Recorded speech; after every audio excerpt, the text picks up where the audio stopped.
Anak yang diusir ibu tirinya ini menyelamatkan seorang bayi di tumpukan sampah dan mendapat balasan ini kemudian.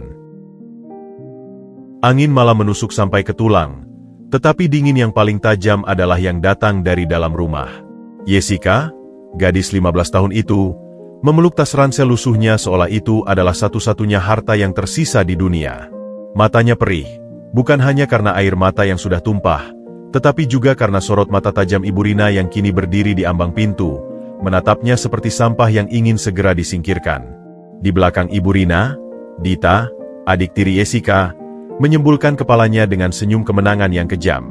"Pergi. Jangan pernah tunjukkan lagi wajahmu di rumah ini," bentak Ibu Rina, suaranya menggelegar memecah kesunyian malam. "Aku tidak sudi punya anak pencuri sepertimu." Kalimat itu ribuan kali lebih sakit dari tamparan manapun. Jessica berusaha menjelaskan, suaranya bergetar hebat. "Tapi, Bu, Jessica tidak mengambil uang itu." Jessica bersumpah. Uang itu ada di dalam kotak perhiasan Dita. Jessica melihatnya. "Diam, pembohong." Ibu Rina memotongnya dengan cepat. "Apa kau pikir aku bodoh? Aku tahu kau iri dengan Dita. Kau ingin uang itu untuk dirimu sendiri, kan?" Jessica menggelengkan kepalanya kuat-kuat. Ia merasa seluruh kekuatannya terkuras habis. Ayahnya, yang selama ini menjadi satu-satunya pelindung, sudah sebulan terakhir pergi keluar kota untuk urusan pekerjaan.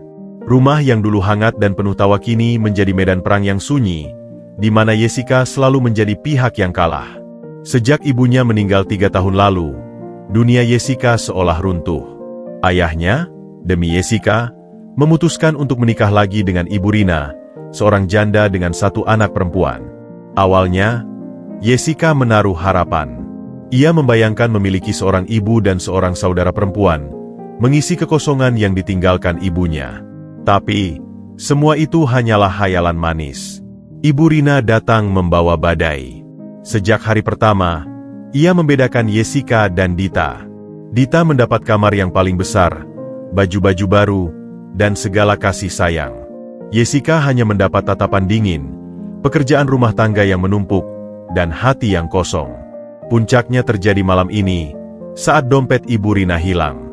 Dita, dengan air mata buaya, menuduh Jessica telah mencurinya. "Tadi aku lihat Kak Jessica masuk ke kamar ibu," adunya dengan suara sesenggukan.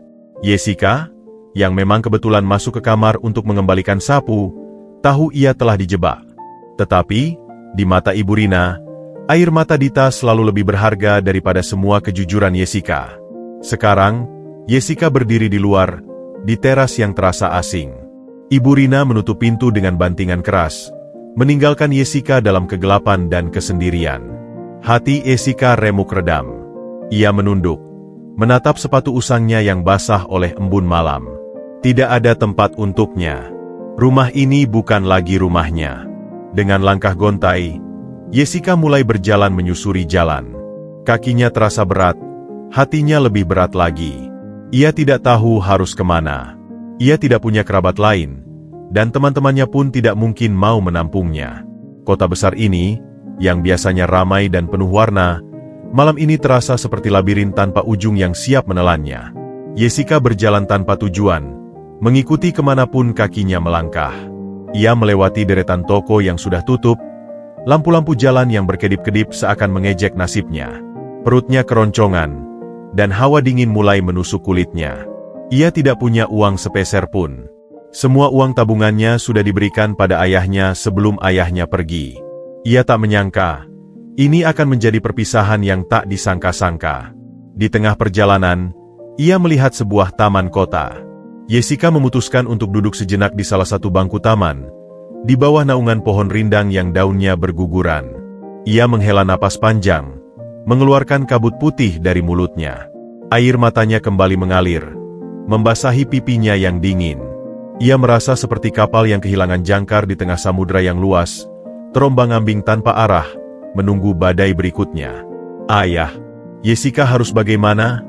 bisiknya lirih. Seolah angin malam bisa menyampaikan pesannya pada sang ayah yang entah berada di mana.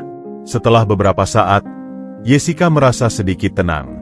Namun, Ia tahu ia tidak bisa berlama-lama di sini. Jessica kembali melanjutkan perjalanannya, dengan langkah yang kini lebih terburu-buru. Tiba-tiba, ia berbelok ke sebuah gang sempit, di mana tumpukan sampah menggunung di belakang pasar. Bau busuk yang menyengat membuatnya mual, tetapi ia nekat. Ia mencari-cari kardus atau koran bekas, berharap bisa ia gunakan sebagai alas tidur untuk malam ini. Saat sedang mengobrak-abrik tumpukan sampah yang lembab dan kotor, sebuah suara kecil yang tidak terduga menghentikan gerakannya. Tangisan samar terdengar sangat dekat. Jessica menghentikan napas, jantungnya berdegup kencang. Ia mengira itu hanya suara kucing, namun tangisan itu terlalu jelas, terlalu manusia. Jessica mendekat ke sumber suara, menyingkirkan beberapa tumpukan kardus basah. Di antara puing-puing dan sampah, di bawah sebuah kain kotor, tersembunyi sebuah keajaiban yang mengerikan. Mata Jessica membelalak, air matanya yang kering seolah kembali muncul. Di sana, terbungkus selimut lusuh, terbaring seorang bayi mungil. Bayi itu menangis lirih, wajahnya memerah, tubuhnya menggigil kedinginan. Ya Tuhan! Jessica menutup mulutnya dengan tangan, tidak percaya dengan apa yang ia lihat. Siapa yang tega membuang malaikat kecil ini di tempat seperti ini? Hati Jessica yang hancur seketika terasa terenyuh. Ia merasakan gelombang kasih sayang yang tak terduga, meluap-luap dari hatinya yang kosong. Tanpa berpikir dua kali, Jessica segera mengulurkan tangan. Dengan hati-hati, ia mengangkat bayi itu dari tumpukan sampah yang menjijikan. Ia menyentuh kulit bayi yang dingin, merasakan kehangatan yang kontras dari tubuh kecil itu. Dengan lembut, Jessica memeluk bayi itu erat-erat, seolah melindunginya dari seluruh kejahatan dunia. Jessica membenamkan wajahnya di antara selimut bayi itu. Jessica menemukan kehangatan, seolah-olah ia sudah memeluk malaikat kecil yang Tuhan kirimkan untuknya. Jessica merasa tidak lagi sendiri. Ia kini memiliki teman, dan ia merasa bertanggung jawab atas kehidupan ini. Jessica menatap wajah bayi yang kini sedikit tenang di pelukannya. "Jangan khawatir, Nak," bisik Jessica, suaranya kini dipenuhi tekad yang baru. "Aku tidak akan membiarkanmu sendirian. Kita akan melewati ini bersama-sama." Jessica tidak punya apa-apa, tapi ia punya harapan. Ia tidak punya rumah, tapi ia punya hati. Ia yang diusir, kini menemukan sosok lain yang juga terbuang. Mereka berdua adalah jiwa-jiwa yang tersesat di kegelapan, dan malam itu, di antara tumpukan sampah yang bau, mereka menemukan satu sama lain. Malam itu, di bawah kerlip bintang yang redup, Jessica memulai perjalanan barunya, sebuah perjalanan yang tak pernah ia duga.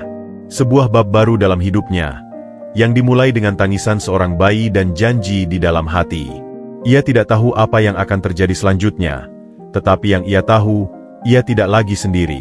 Ia memiliki tanggung jawab baru, dan itu memberinya kekuatan untuk terus melangkah maju. Jessica yakin, ini bukan kebetulan. Ini adalah takdir yang menghubungkan dua hati yang kesepian.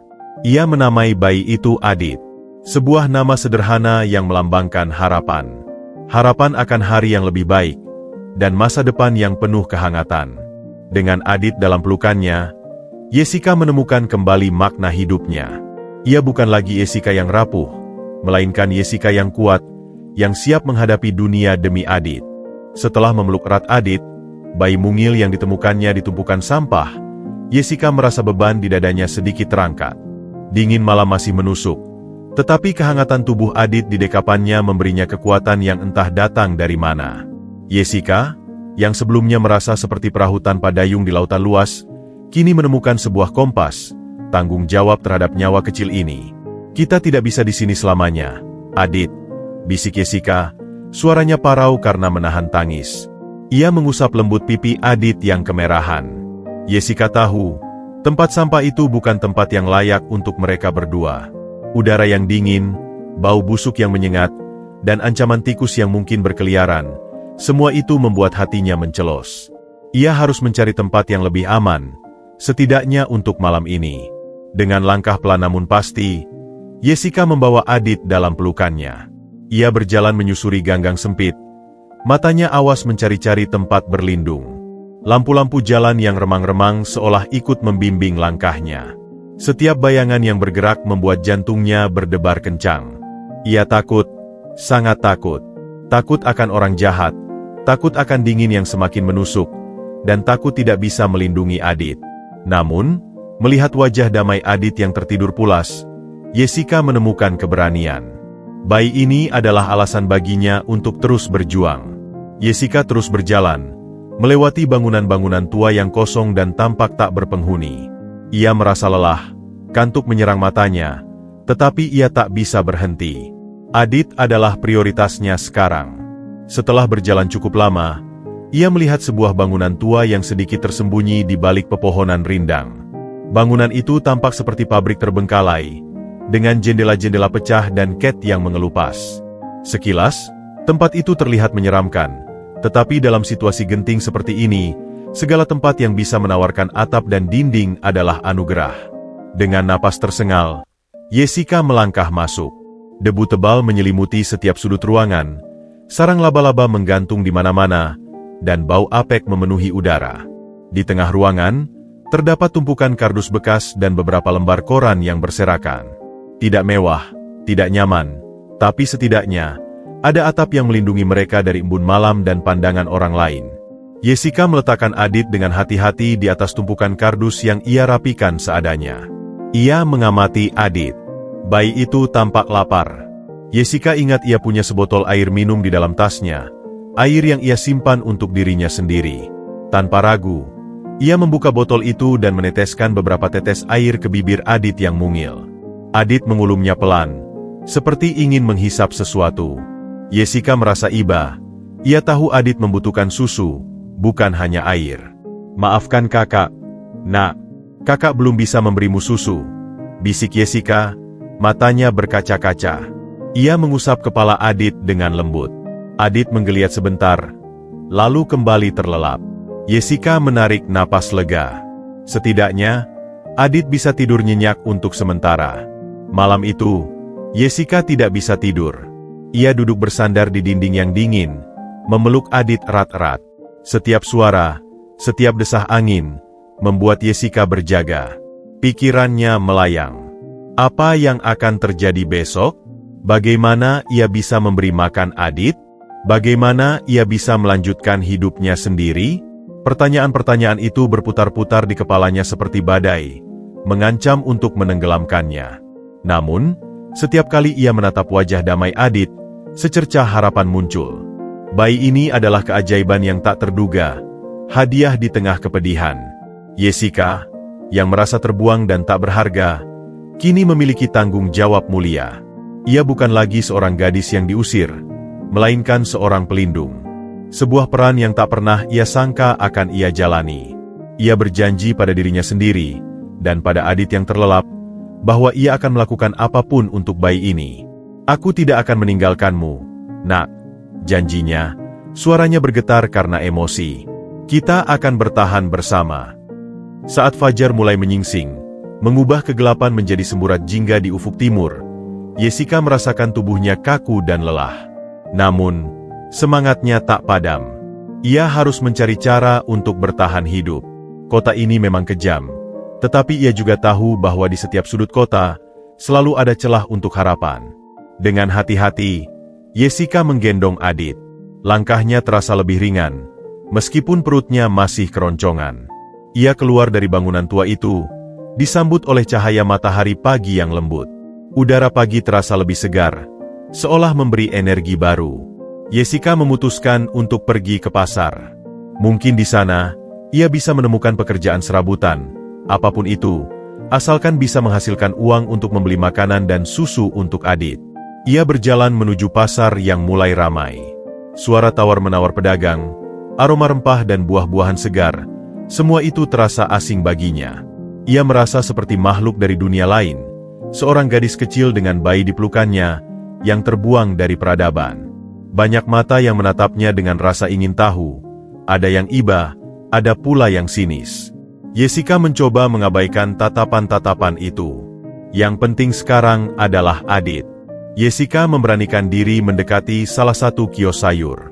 "Maaf, Pak, apa ada pekerjaan yang bisa saya lakukan?" "Apa saja?" tawarnya dengan suara pelan. Pedagang sayur itu menatapnya dari ujung kaki hingga ujung rambut, lalu menggeleng. "Tidak ada, Nak. Kami sudah punya banyak pekerja," jawabnya singkat, tanpa menatap Jessica. Jessica merasa kecewa, namun ia tidak menyerah.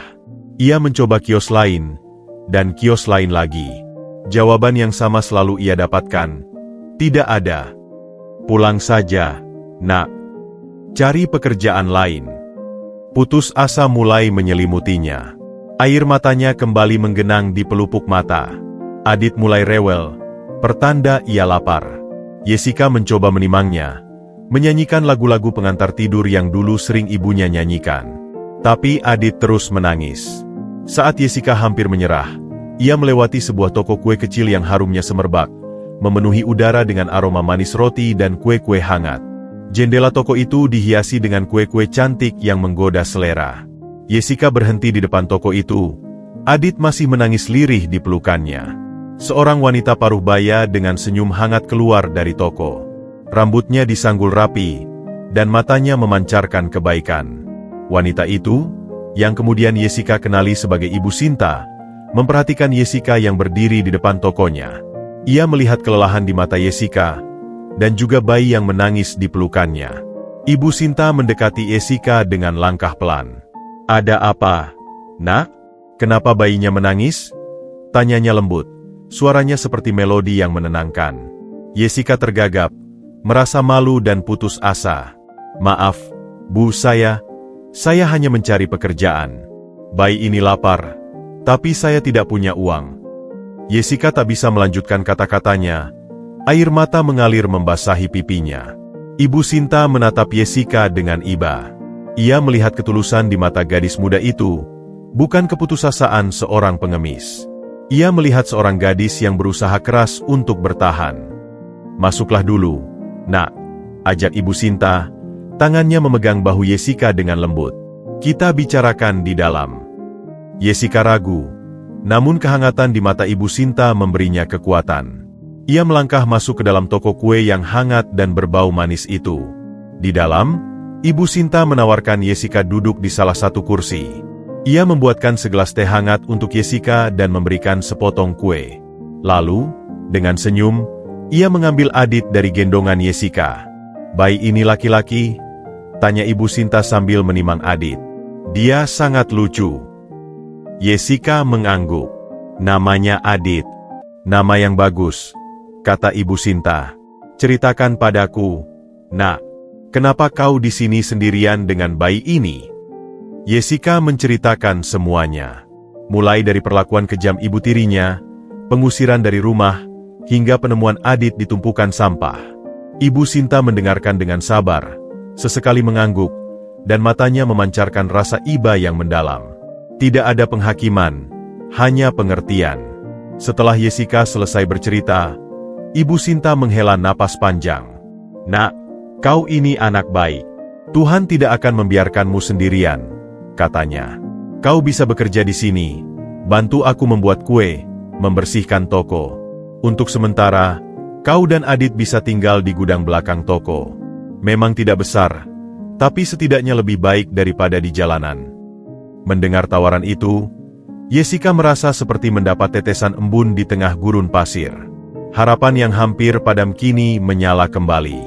Air mata kelegaan membanjiri matanya. "Terima kasih, Bu. Terima kasih banyak."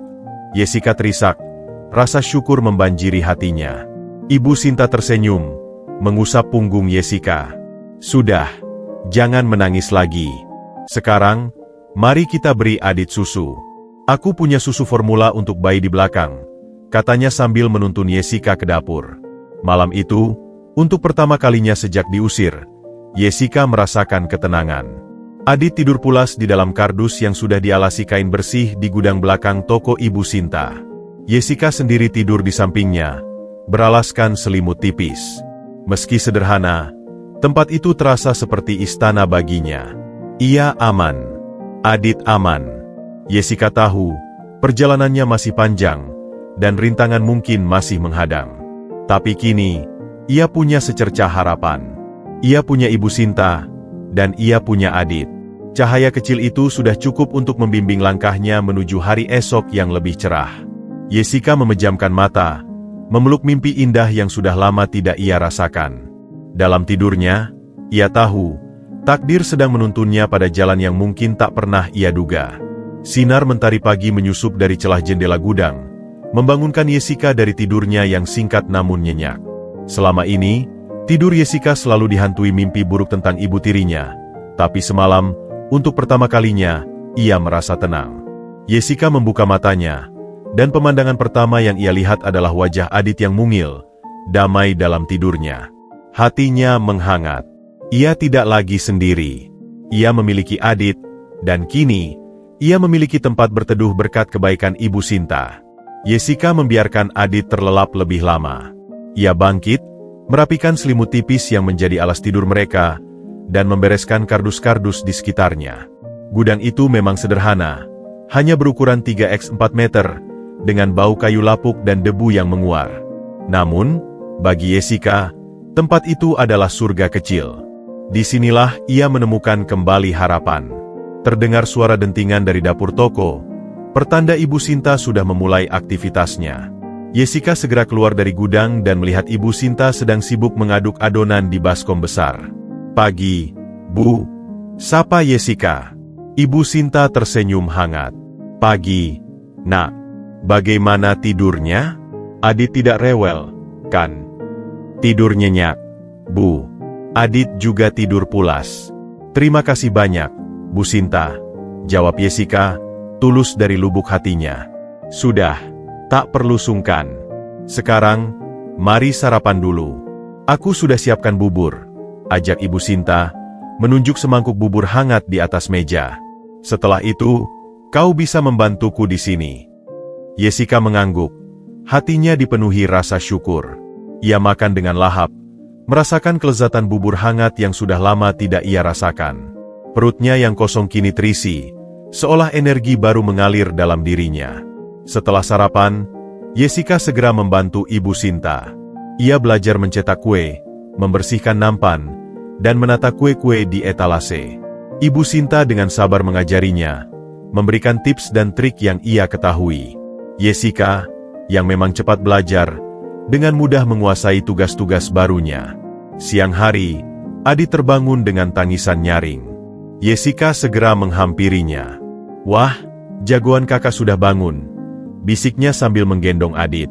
Ia memberinya susu formula yang sudah disiapkan Ibu Sinta. Setelah kenyang, Adit kembali tenang. Senyum manisnya membuat hati Jessica meleleh. Rutinitas Jessica kini berubah. Pagi hingga sore ia membantu Ibu Sinta di toko kue, sambil sesekali menengok Adit yang tidur di dalam gudang. Malam hari, ia menghabiskan waktu bersama Adit, bercerita tentang kehidupannya, dan berharap Adit mengerti. Jessica merasa, ia bukan lagi Jessica yang rapuh dan terbuang. Adit memberinya tujuan, dan Ibu Sinta memberinya dukungan. 3 bulan berlalu, dan toko kue Ibu Sinta semakin ramai. Jessica adalah salah satu alasan ramainya toko itu. Ia memiliki senyum yang tulus saat melayani pembeli, dan tangannya yang cekatan membuat kue-kue Ibu Sinta semakin lezat. Banyak pelanggan yang menyukai Jessica. Salah satunya adalah seorang pria parubaya bernama Pak Tejo, seorang pengusaha roti yang sering mampir untuk membeli kue. "Jessica, kue-kuemu hari ini enak sekali," puji Pak Tejo saat Jessica melayani. "Terima kasih, Pak. Ini semua berkat ajaran Ibu Sinta," jawab Jessica merendah. "Tidak, Nak. Rasa enak itu datang dari hati yang tulus," timpal Ibu Sinta yang berada di dekat mereka. "Kau punya hati yang tulus. Itu yang membuat kue-kuemu terasa lebih nikmat." Pak Tejo mengangguk setuju. Ibu Sinta benar. Hati yang tulus itu tak bisa dibeli. "Oh iya, Ibu Sinta, apakah Jessica tidak sekolah? Sepertinya ia masih sangat muda." Jessica menunduk. Hatinya mencelos saat mendengar kata sekolah. Sejak diusir dari rumah, Jessica tidak bisa melanjutkan pendidikannya. Membaca buku pelajaran dan mengerjakan tugas adalah hal yang ia rindukan. Ibu Sinta menghela napas. "Sejak di sini, Jessica belum bisa bersekolah. Ia membantu saya mengurus toko dan juga Adit." Pak Tejo menatap Jessica dengan tatapan penuh simpati. Ia tahu ada kisah sedih di balik kehidupan gadis muda ini. "Sayang sekali. Anak sepintar Jessica seharusnya bersekolah. Kau punya potensi besar, Nak, kata Pak Tejo. Setelah Pak Tejo pergi, Ibu Sinta menghampiri Jessica. Jangan sedih, Nak. Insya Allah, rezeki tidak akan kemana. Suatu hari, kau pasti bisa melanjutkan sekolahmu. Jessica tersenyum tipis. Tidak apa-apa, Bu. Saya sudah bersyukur bisa di sini. Suatu sore, saat Jessica sedang membawa Adit bermain di taman dekat toko, Adit menarik perhatian seorang wanita elegan. Wanita itu, Nyonya Lestari, adalah seorang sosialita yang dikenal dermawan. Ia sering mampir ke toko Ibu Sinta, tetapi tidak pernah membeli kue. Ia hanya duduk, minum teh, dan mengamati sekitar. Lestari, dengan penampilannya yang modis dan anggun, mendekati Jessica. Halo, gadis kecil. Boleh saya menggendong bayimu? Tanyanya lembut. Matanya tak lepas dari wajah Adit. Jessica sedikit ragu, tetapi ia melihat ketulusan di mata Nyonya Lestari. Tentu, Nyonya. Lestari menggendong Adit dengan sangat hati-hati, seperti seorang ibu yang sudah lama merindukan anaknya. Ia menimang Adit, mencium keningnya, dan membisikkan kata-kata manis. Jessica melihat ada rona kesedihan di mata Nyonya Lestari. Anak ini mirip dengan seseorang yang saya kenal, kata Nyonya Lestari. Suaranya bergetar. Anak ini sangat lucu. Siapa namanya? Adit, Nyonya, jawab Jessica. Lestari tersenyum, tetapi senyum itu tidak mencapai matanya. Adit, nama yang bagus. Sejak saat itu, Nyonya Lestari mulai sering mengunjungi toko Ibu Sinta. Ia tidak lagi hanya duduk dan minum teh. Ia selalu mencari Jessica dan Adit. Setiap kali ia melihat Adit, matanya akan berbinar, dan wajahnya akan dipenuhi senyum tulus. Ia sering membawa hadiah untuk Adit, seperti mainan dan pakaian bayi. Jessica mulai merasa aneh. Mengapa seorang sosialita kaya seperti Nyonya Lestari begitu tertarik pada Adit? Ia mencoba mengabaikan perasaannya, menganggap itu hanya kebaikan hati Nyonya Lestari. Namun, firasat aneh itu semakin kuat. Suatu hari, Nyonya Lestari datang ke toko Ibu Sinta saat Jessica sedang sibuk melayani pembeli. Ia melihat Ibu Sinta sedang duduk di depan toko, dan ia memutuskan untuk mengajaknya bicara. Ibu Sinta, sapa Nyonya Lestari. Nyonya Lestari, jawab Ibu Sinta. Mau minum teh? Tidak, terima kasih. Saya hanya ingin bicara. Begini, Ibu Sinta, Jessica adalah anak yang baik. Saya melihat ia sangat menyayangi Adit. Tapi, saya merasa kasihan. Ia masih sangat muda, dan seharusnya ia bisa memiliki hidup yang lebih baik. Ibu Sinta mengangguk. Setuju. Saya juga berpikir begitu, Nyonya. Jessica punya hati emas. Ia sangat cerdas. Saya punya ide, kata Nyonya Lestari. Matanya memancarkan ide yang cerah. Bagaimana jika saya mempekerjakan Jessica sebagai pengasuh anak di rumah saya? Saya akan memberinya gaji yang sangat besar, jauh lebih besar dari yang bisa ia dapatkan di sini. Dengan begitu, ia bisa memberikan kehidupan yang lebih baik untuk Adit. Ibu Sinta terdiam, terkejut dengan tawaran itu. Ia menatap Nyonya Lestari, mencoba membaca maksud di balik mata wanita itu. Maaf, Nyonya, tapi saya pikir Jessica akan lebih baik di sini. Ia punya pekerjaan, tempat tinggal, dan saya sudah menganggapnya seperti anak sendiri. Lestari tersenyum tipis. Saya mengerti, Ibu Sinta. Tapi, pikirkanlah. Jessica tidak akan bisa memberikan masa depan yang cerah untuk Adit dengan gaji yang ia dapatkan di sini. Di rumah saya, ia akan mendapatkan semuanya. Ia bisa bersekolah, dan Adit akan mendapatkan semua yang ia butuhkan. Ibu Sinta terdiam, merasa bimbang. Tawaran Nyonya Lestari sangat menggiurkan. Jessica bisa mendapatkan kehidupan yang lebih baik. Adit bisa mendapatkan semua yang ia butuhkan.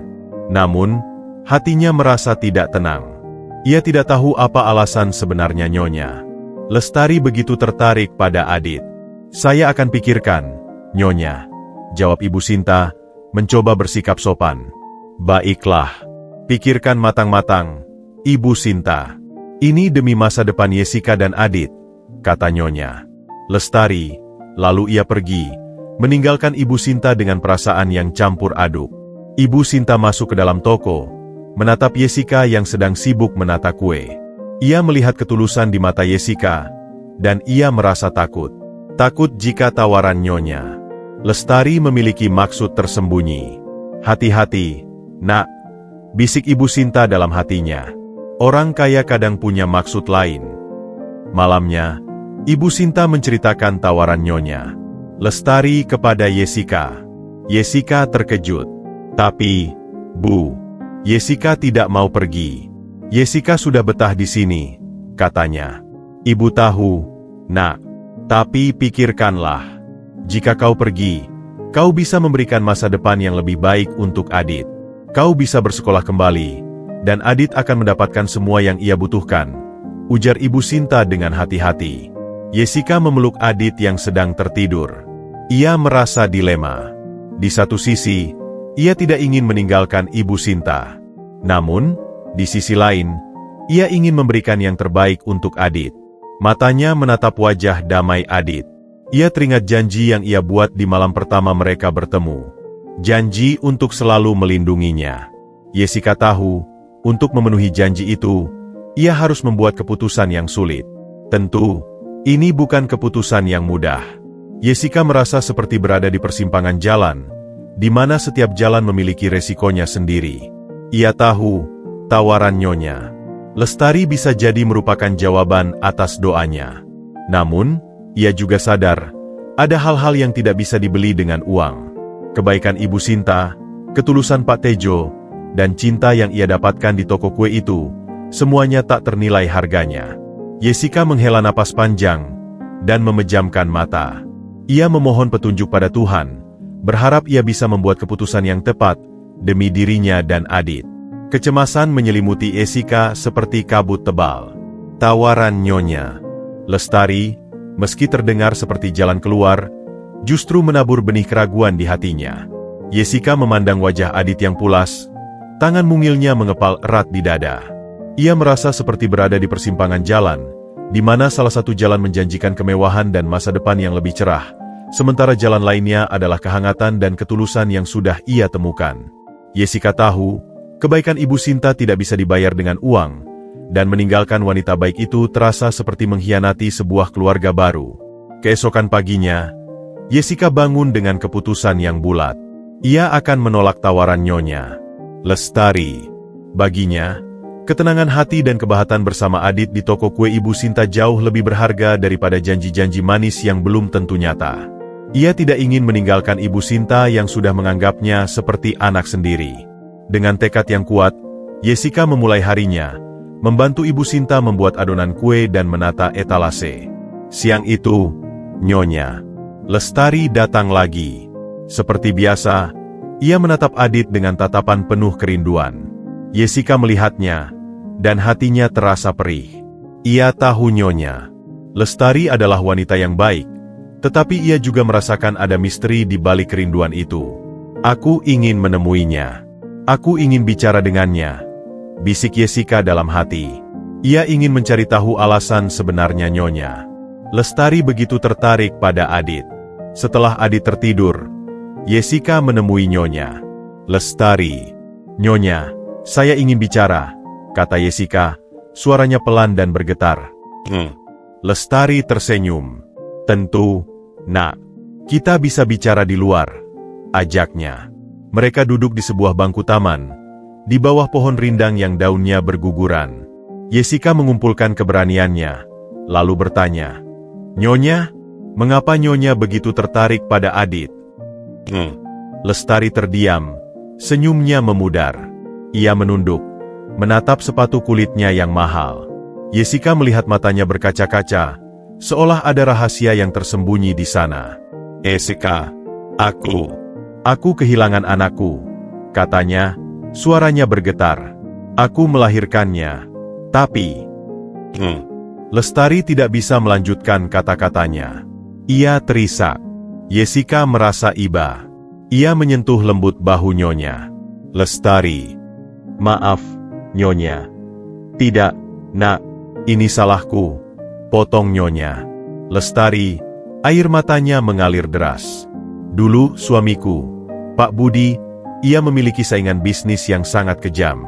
Saingan bisnis itu mengancamku. Mengancam akan mencelakai bayiku jika aku tidak menyingkirkannya. Aku takut, Jessica. Aku sangat takut. Aku tidak ingin bayiku celaka. Saat itu, aku sedang sendiri. Pak Budi sedang pergi keluar kota. Dalam keputusasaan, aku... Lestari terdiam, tak mampu melanjutkan. Ia menunduk. Air matanya jatuh ke pangkuannya. Jessica mengerti. Ia merasa hatinya teriris-iris. Ia tahu rasa sakit kehilangan. Nyonya Lestari, apakah Nyonya yang membuang Adit? Tanyanya, suaranya sangat pelan. Lestari mengangguk. Isakannya semakin keras. Aku tidak tega, Jessica. Tapi aku harus. Aku membuangnya di tempat yang ramai, di dekat pasar, berharap ada orang baik yang menemukannya. Sejak saat itu, aku terus mencari. Aku menyuruh orang-orangku untuk mencarinya, tapi tidak pernah berhasil. Setiap hari, setiap malam, aku selalu menyesal. Aku tidak bisa memaafkan diriku sendiri. Jessica terdiam, syok. Fakta itu menamparnya seperti ombak besar. Adit, bayi yang ia selamatkan, adalah anak dari wanita kaya yang kini duduk di sampingnya. Jessica merasa campur aduk. Ia merasa lega karena Adit memiliki orang tua, tetapi ia juga merasa sakit hati.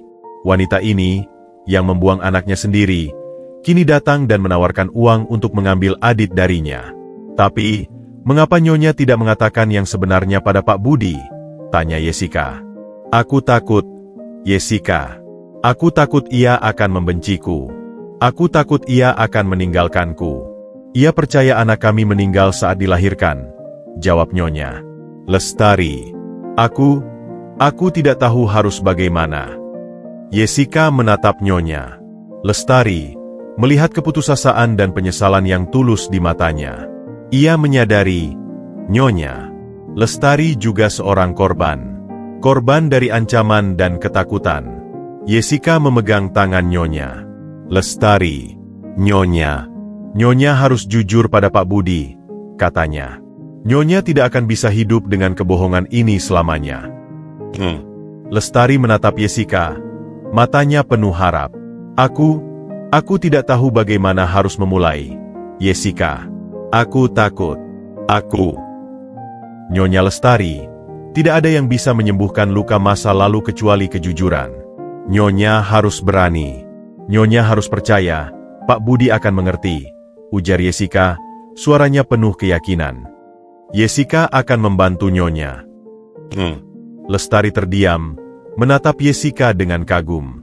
Gadis muda yang diusir dari rumahnya ini, yang hidup dengan sederhana, memiliki hati yang jauh lebih besar dari siapapun yang pernah ia kenal.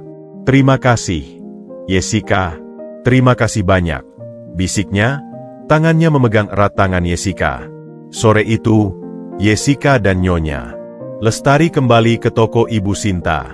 Mereka berdua berencana untuk menceritakan kebenaran kepada Ibu Sinta. Ibu Sinta, yang melihat wajah Nyonya Lestari yang sembab dan Jessica yang tegang, sudah bisa menebak bahwa ada sesuatu yang penting yang akan terjadi. Jessica menceritakan semuanya. Ibu Sinta mendengarkan dengan seksama. Matanya membelalak kaget saat mendengar cerita Nyonya Lestari. Ya Tuhan, jadi Adit anak Nyonya Lestari? Tanyanya. Lestari mengangguk. Air matanya kembali mengalir. Saya menyesal, Ibu Sinta. Saya sangat menyesal, katanya. Ibu Sinta menatap Nyonya Lestari, lalu menatap Jessica. Ia melihat ketulusan di mata Jessica yang ingin membantu Nyonya Lestari. Ia melihat bahwa Jessica adalah anak yang berhati emas. Kau adalah malaikat, Nak. Tuhan mengirimkanmu untuk menyelamatkan Adit, dan juga untuk menyelamatkan Nyonya Lestari, kata Ibu Sinta, tangannya memeluk Jessica erat. Malam itu, Mereka bertiga memutuskan untuk merencanakan pertemuan dengan Pak Budi. Lestari takut, tetapi Jessica dan Ibu Sinta terus memberinya dukungan. Kami akan berada di sisimu, Nyonya. Nyonya tidak sendirian, kata Jessica. Keesokan harinya, Nyonya Lestari menelepon Pak Budi, mengajaknya bertemu di sebuah kafe. Jessica dan Ibu Sinta menunggunya di toko kue. Jantung Jessica berdebar kencang. Ia berharap semuanya akan berjalan dengan baik. Beberapa jam kemudian, Nyonya Lestari kembali ke toko. Matanya sembab, tetapi ada senyum lega di wajahnya. Bagaimana, Nyonya? Tanya Jessica. Ia sangat terkejut. Ia marah. Ia tidak percaya. Tapi, ia akhirnya memaafkanku. Ia bilang ia sangat berterima kasih padaku karena sudah jujur. Jawab Nyonya Lestari. Ia bilang ia akan datang besok untuk bertemu Adit. Jessica dan Ibu Sinta merasa lega. Keberanian Nyonya Lestari telah membuka pintu kebenaran. Sekarang, Adit akan memiliki keluarga yang utuh, dan Jessica akan memiliki satu keluarga baru lagi. Keesokan harinya, Pak Budi datang ke toko Ibu Sinta. Ia adalah seorang pria yang ramah dan bersahaja. Ia memeluk Adit dengan erat. Air matanya mengalir membasahi pipi Adit. Anakku, kau masih hidup, bisiknya. Suaranya bergetar. Pak Budi menatap Jessica. Matanya penuh rasa terima kasih. Jessica, kau adalah pahlawan kami. Kau sudah menyelamatkan putra kami. Kami tidak tahu bagaimana membalas kebaikanmu. Jessica tersenyum. Saya hanya melakukan apa yang harus saya lakukan, Pak Budi. Setelah pertemuan yang mengharukan itu, Pak Budi dan Nyonya Lestari sepakat untuk membawa Adit kembali ke rumah mereka. Mereka berjanji akan memberikan kehidupan yang terbaik untuk Adit. Jessica, meski sedih harus berpisah dengan Adit, merasa bahagia. Ia tahu, Adit akan mendapatkan cinta yang layak ia dapatkan. Jessica, yang tadinya merasa kehilangan, kini merasa memiliki. Ia memiliki keluarga baru, sebuah keluarga yang terbentuk bukan dari ikatan darah, melainkan dari ikatan kasih sayang. Ia memiliki Ibu Sinta, Pak Budi, Nyonya Lestari, dan tentu saja, Adit. Jessica, yang dulu terbuang, kini menemukan kembali makna keluarga dan kebahagiaan. Malam itu, setelah Pak Budi dan Nyonya Lestari membawa Adit pulang, suasana di toko kue Ibu Sinta terasa sepi. Jessica merasakan kehampaan yang aneh. Sudah berbulan-bulan ia terbiasa dengan suara celotehan Adit, tangisannya yang manja, dan senyum manisnya yang selalu menghangatkan hati. Kini, gudang yang tadinya penuh tawa kecil itu kembali sunyi, hanya menyisakan jejak kenangan. Jessica duduk di sudut gudang, memeluk lututnya, berusaha menahan air mata yang mendesak keluar. Ia bahagia untuk Adit, sangat bahagia. Adit kini memiliki keluarga lengkap yang akan mencintainya, memberinya kehidupan yang jauh lebih baik dari yang bisa Jessica berikan. Namun, berpisah dengan Adit terasa seperti sepotong hatinya ikut terenggut. Ibu Sinta masuk ke gudang, melihat Jessica yang termenung. Ia duduk di samping Jessica, memeluk bahu gadis itu dengan lembut. Jessica, nak, ibu tahu kau sedih. Tapi ini yang terbaik untuk Adit, kan? Jessica mengangguk. Suaranya tercekat. Iya, Bu. Jessica tahu. Hanya saya. Jessica merindukan Adit. Itu wajar, nak, ujar Ibu Sinta, mengusap punggung Jessica. Cinta itu seperti akar pohon.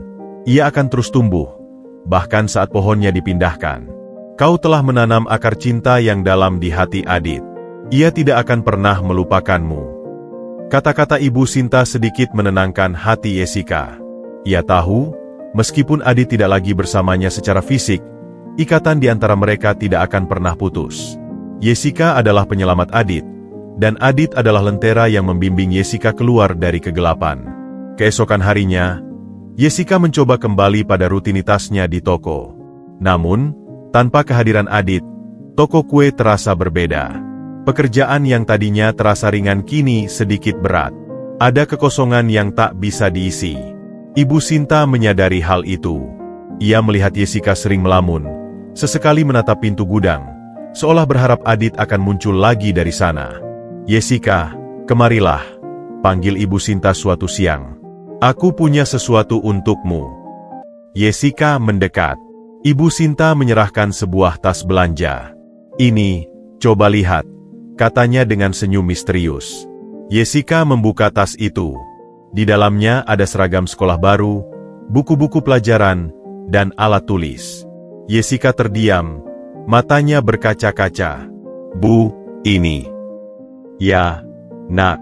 Pak Budi dan Nyonya Lestari datang pagi-pagi sekali. "Mereka ingin kau melanjutkan sekolah," jelas Ibu Sinta. "Mereka juga memberiku uang untuk kebutuhanmu selama ini." Jessica tak bisa menahan air matanya. Ia memeluk Ibu Sinta erat-erat. "Terima kasih, Bu. Terima kasih banyak." "Jangan berterima kasih pada Ibu, Nak. Berterima kasihlah pada dirimu sendiri," kata Ibu Sinta. "Ini adalah balasan atas kebaikan hatimu. Kau telah menyelamatkan Adit, dan kini Tuhan membalasmu dengan kesempatan ini." Hari Senin tiba. Jessica mengenakan seragam barunya. Jantungnya berdebar kencang, campuran antara gugup dan gembira. Ia sudah lama tidak merasakan atmosfer sekolah. Bangku-bangku, papan tulis, dan suara guru yang menjelaskan pelajaran, semua itu terasa asing sekaligus akrab. Jessica, yang dulu merasa tertinggal jauh, kini bertekad untuk mengejar ketertinggalannya. Pak Budi dan Nyonya Lestari tidak hanya membiayai sekolah Jessica, tetapi juga sering menjenguknya di toko Ibu Sinta. Mereka membawa Adit, yang kini tumbuh menjadi balita ceria dan menggemaskan. Setiap kali Adit melihat Jessica, ia akan langsung berlari menghampiri, memeluk kakaknya dengan erat. Jessica akan menggendong Adit, mencium pipinya, dan merasakan kembali kehangatan yang ia rindukan. "Kakak Jessica," panggil Adit suatu kali, suaranya nyaring dan ceria. Jessica tertawa, hatinya berbunga-bunga. "Iya, Adit, apa kabar?" "Baik," jawab Adit, lalu memeluk leher Jessica. Lestari dan Pak Budi tersenyum melihat kedekatan mereka. Mereka tahu, meskipun Adit adalah anak kandung mereka, Jessica akan selalu menjadi kakak Jessica yang spesial di hati Adit. Hubungan Jessica dengan Nyonya Lestari dan Pak Budi semakin erat. Mereka tidak hanya menganggap Jessica sebagai orang yang berjasa, tetapi juga sebagai bagian dari keluarga. Mereka sering mengajak Jessica makan malam di rumah mereka, memperkenalkan Jessica kepada teman-teman mereka sebagai putri angkat mereka. Jessica merasa, ia telah menemukan keluarga yang utuh, sebuah keluarga yang menerimanya apa adanya, dan mencintainya dengan tulus. Namun, di balik kebahagiaan itu, ada satu hal yang masih mengganjal di hati Jessica. Ibunya, Bu Rina, dan adik tirinya, Dita. Jessica belum pernah kembali ke rumah lamanya sejak ia diusir. Sesekali, ia teringat wajah Bu Rina yang penuh amarah, dan senyum sinis Dita. Jessica tahu, ia harus memaafkan mereka, untuk melepaskan beban di hatinya. Tapi, ia belum tahu bagaimana caranya. Suatu sore, saat Jessica sedang belajar di gudang, Ibu Sinta masuk. "Nak, Ibu punya kabar," katanya, wajahnya sedikit serius. "Tadi ada tamu yang mencarimu." Jessica mengerutkan kening. "Siapa, Bu?" "Ibu Rina," jawab Ibu Sinta. Jessica terdiam, jantungnya berdebar kencang. "Bu Rina? Mengapa ia mencarinya? Setelah semua yang terjadi, apa yang ia inginkan? Apa yang Ibu Rina inginkan, Bu?" tanya Jessica, suaranya sedikit gemetar. "Ia ingin bertemu denganmu, Nak." "Ia terlihat berbeda," jawab Ibu Sinta. "Ia bilang ia menyesal." Jessica merasa bimbang. Satu sisi hatinya ingin menghindar, namun sisi lain merasa penasaran. Apa yang membuat Ibu Rina datang menemuinya setelah sekian lama? Jessica memutuskan untuk menemuinya. Di ruang tamu toko, Bu Rina duduk dengan gelisah. Wajahnya terlihat lebih tua, dan matanya tampak lelah. Tidak ada lagi sorot tajam yang dulu sering Jessica lihat. Dita tidak bersamanya. "Jessica," panggil Bu Rina, suaranya pelan dan serak. Aku minta maaf." Jessica menatap ibu tirinya, tak percaya. Ini adalah kali pertama ia mendengar kata maaf dari Bu Rina. "Untuk apa, Bu?" tanya Jessica, mencoba bersikap tenang. "Untuk semuanya, Nak," jawab Bu Rina, air matanya mulai mengalir. "Aku tahu aku salah. Aku terlalu keras padamu. Aku buta karena dendam dan rasa sakitku sendiri." Bu Rina kemudian bercerita. Setelah Jessica pergi, suaminya, ayah Jessica, merasa sangat terpukul. Ia merasa bersalah karena tidak bisa melindungi Jessica. Hubungan mereka dengan Dita juga memburuk. Dita menjadi sering sakit-sakitan, dan dokter mengatakan itu karena stres. Akhirnya, ayah Jessica memutuskan untuk bercerai dari Bu Rina. Bu Rina, yang kini sendirian, mulai merenungkan semua kesalahannya. Ia menyadari bahwa perlakuan kejamnya terhadap Jessica adalah cerminan dari rasa frustasinya sendiri karena kegagalan pernikahannya dan rasa tidak aman yang ia rasakan. Ia mengakui bahwa Dita memang seringkali berbohong dan memanfaatkannya. "Aku sangat menyesal, Jessica," kata Bu Rina, terisak. "Aku tahu aku tidak pantas dimaafkan. Tapi, aku mohon maafkan aku. Aku merindukanmu, Nak." Jessica mendengarkan setiap kata dengan saksama. Ia melihat penyesalan tulus di mata Bu Rina. Kemarahan yang selama ini bersarang di hatinya perlahan mencair. Ia tahu, memaafkan adalah jalan terbaik untuk melepaskan beban itu. Jessica mengulurkan tangannya, memegang tangan Bu Rina. "Jessica memaafkan ibu," katanya. Bu Rina terkejut, lalu memeluk Jessica erat-erat. Pelukan itu, yang selama ini Jessica rindukan dari sosok seorang ibu, kini terasa nyata, meskipun datang dari ibu tirinya. Jessica menangis, bukan karena kesedihan, melainkan karena lega. Beban berat yang selama ini ia pikul kini terangkat. Sejak saat itu, hubungan Jessica dengan Bu Rina mulai membaik. Bu Rina sering datang berkunjung, membantu di toko Ibu Sinta, dan sesekali bercerita tentang Dita yang kini juga sudah berubah dan menyesali perbuatannya.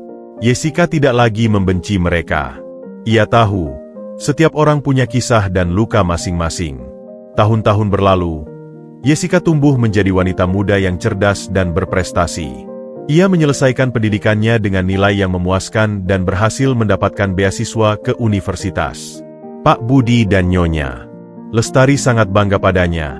Mereka terus mendukung setiap langkah Jessica.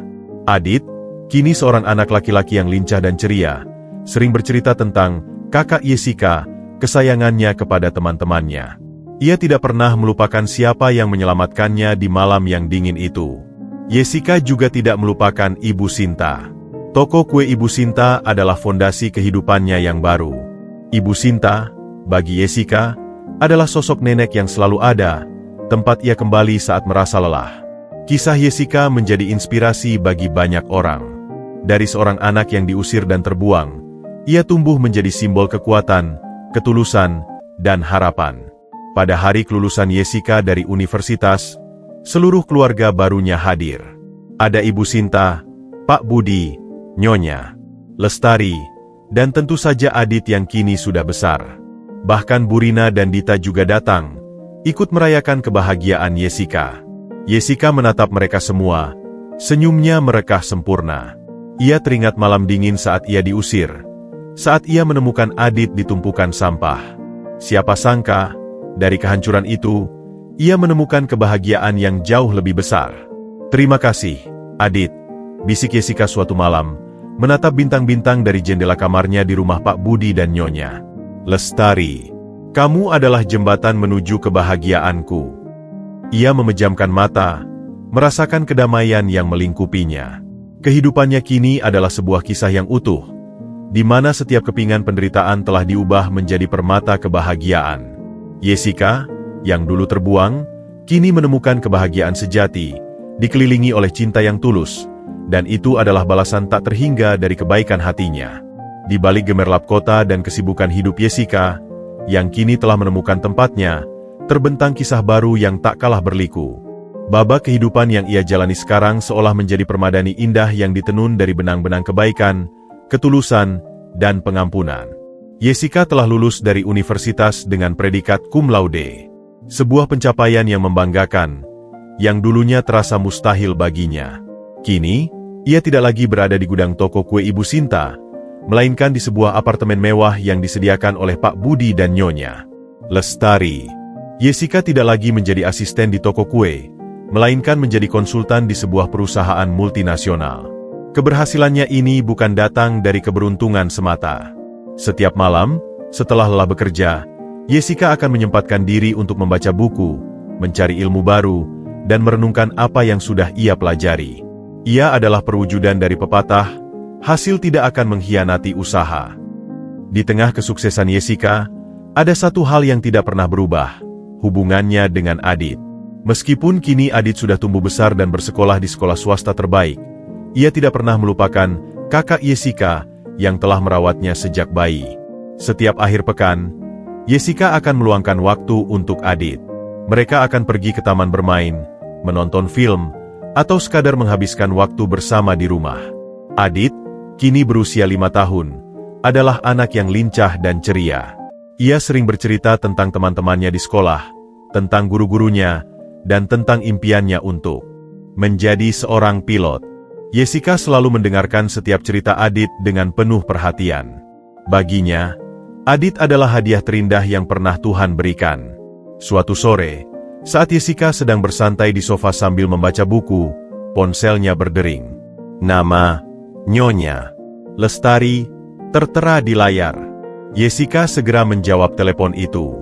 "Jessica, nak, apa kau sibuk?" tanya Nyonya Lestari dengan suara bersemangat. "Tidak, Tante." "Ada apa?" jawab Jessica.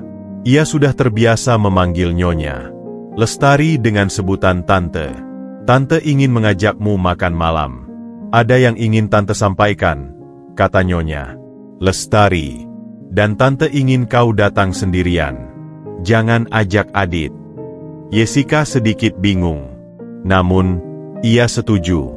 Malamnya, Jessica datang ke sebuah restoran mewah. Lestari sudah menunggunya di meja yang terletak di sudut ruangan. Jessica melihat ada sebuah amplop putih di atas meja. "Jessica, nak, Tante ingin memberimu sesuatu," kata Nyonya Lestari. "Tapi Tante ingin kau berjanji pada Tante, kau tidak akan menolak." Jessica mengangguk, sedikit curiga.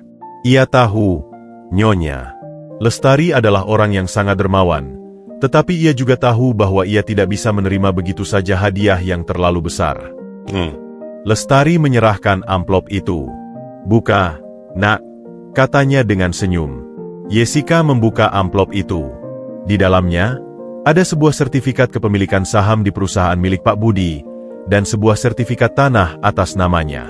Jessica terdiam, matanya membelalak kaget. "Tante, ini..." "Jessica, Tante tahu kau tidak akan menerima ini. Tapi, ini adalah hadiah dari Tante dan Pak Budi. Ini adalah balasan atas semua kebaikanmu," kata Nyonya Lestari. "Kau sudah menyelamatkan putra kami. Kau sudah menyelamatkan keluarga kami. Kami tidak bisa membalas kebaikanmu dengan uang." "Tante, ini terlalu banyak," kata Jessica, suaranya bergetar. Jessica tidak bisa menerimanya.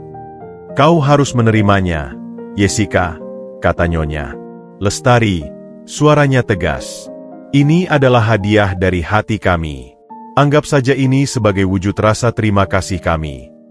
Jessica tidak bisa membantah. Ia memeluk Nyonya Lestari erat-erat. "Terima kasih, Tante. Terima kasih banyak," bisiknya. Malam itu, Jessica pulang dengan perasaan campur aduk. Di satu sisi, ia merasa sangat bersyukur. Di sisi lain, ia merasa tidak pantas menerima hadiah sebesar itu.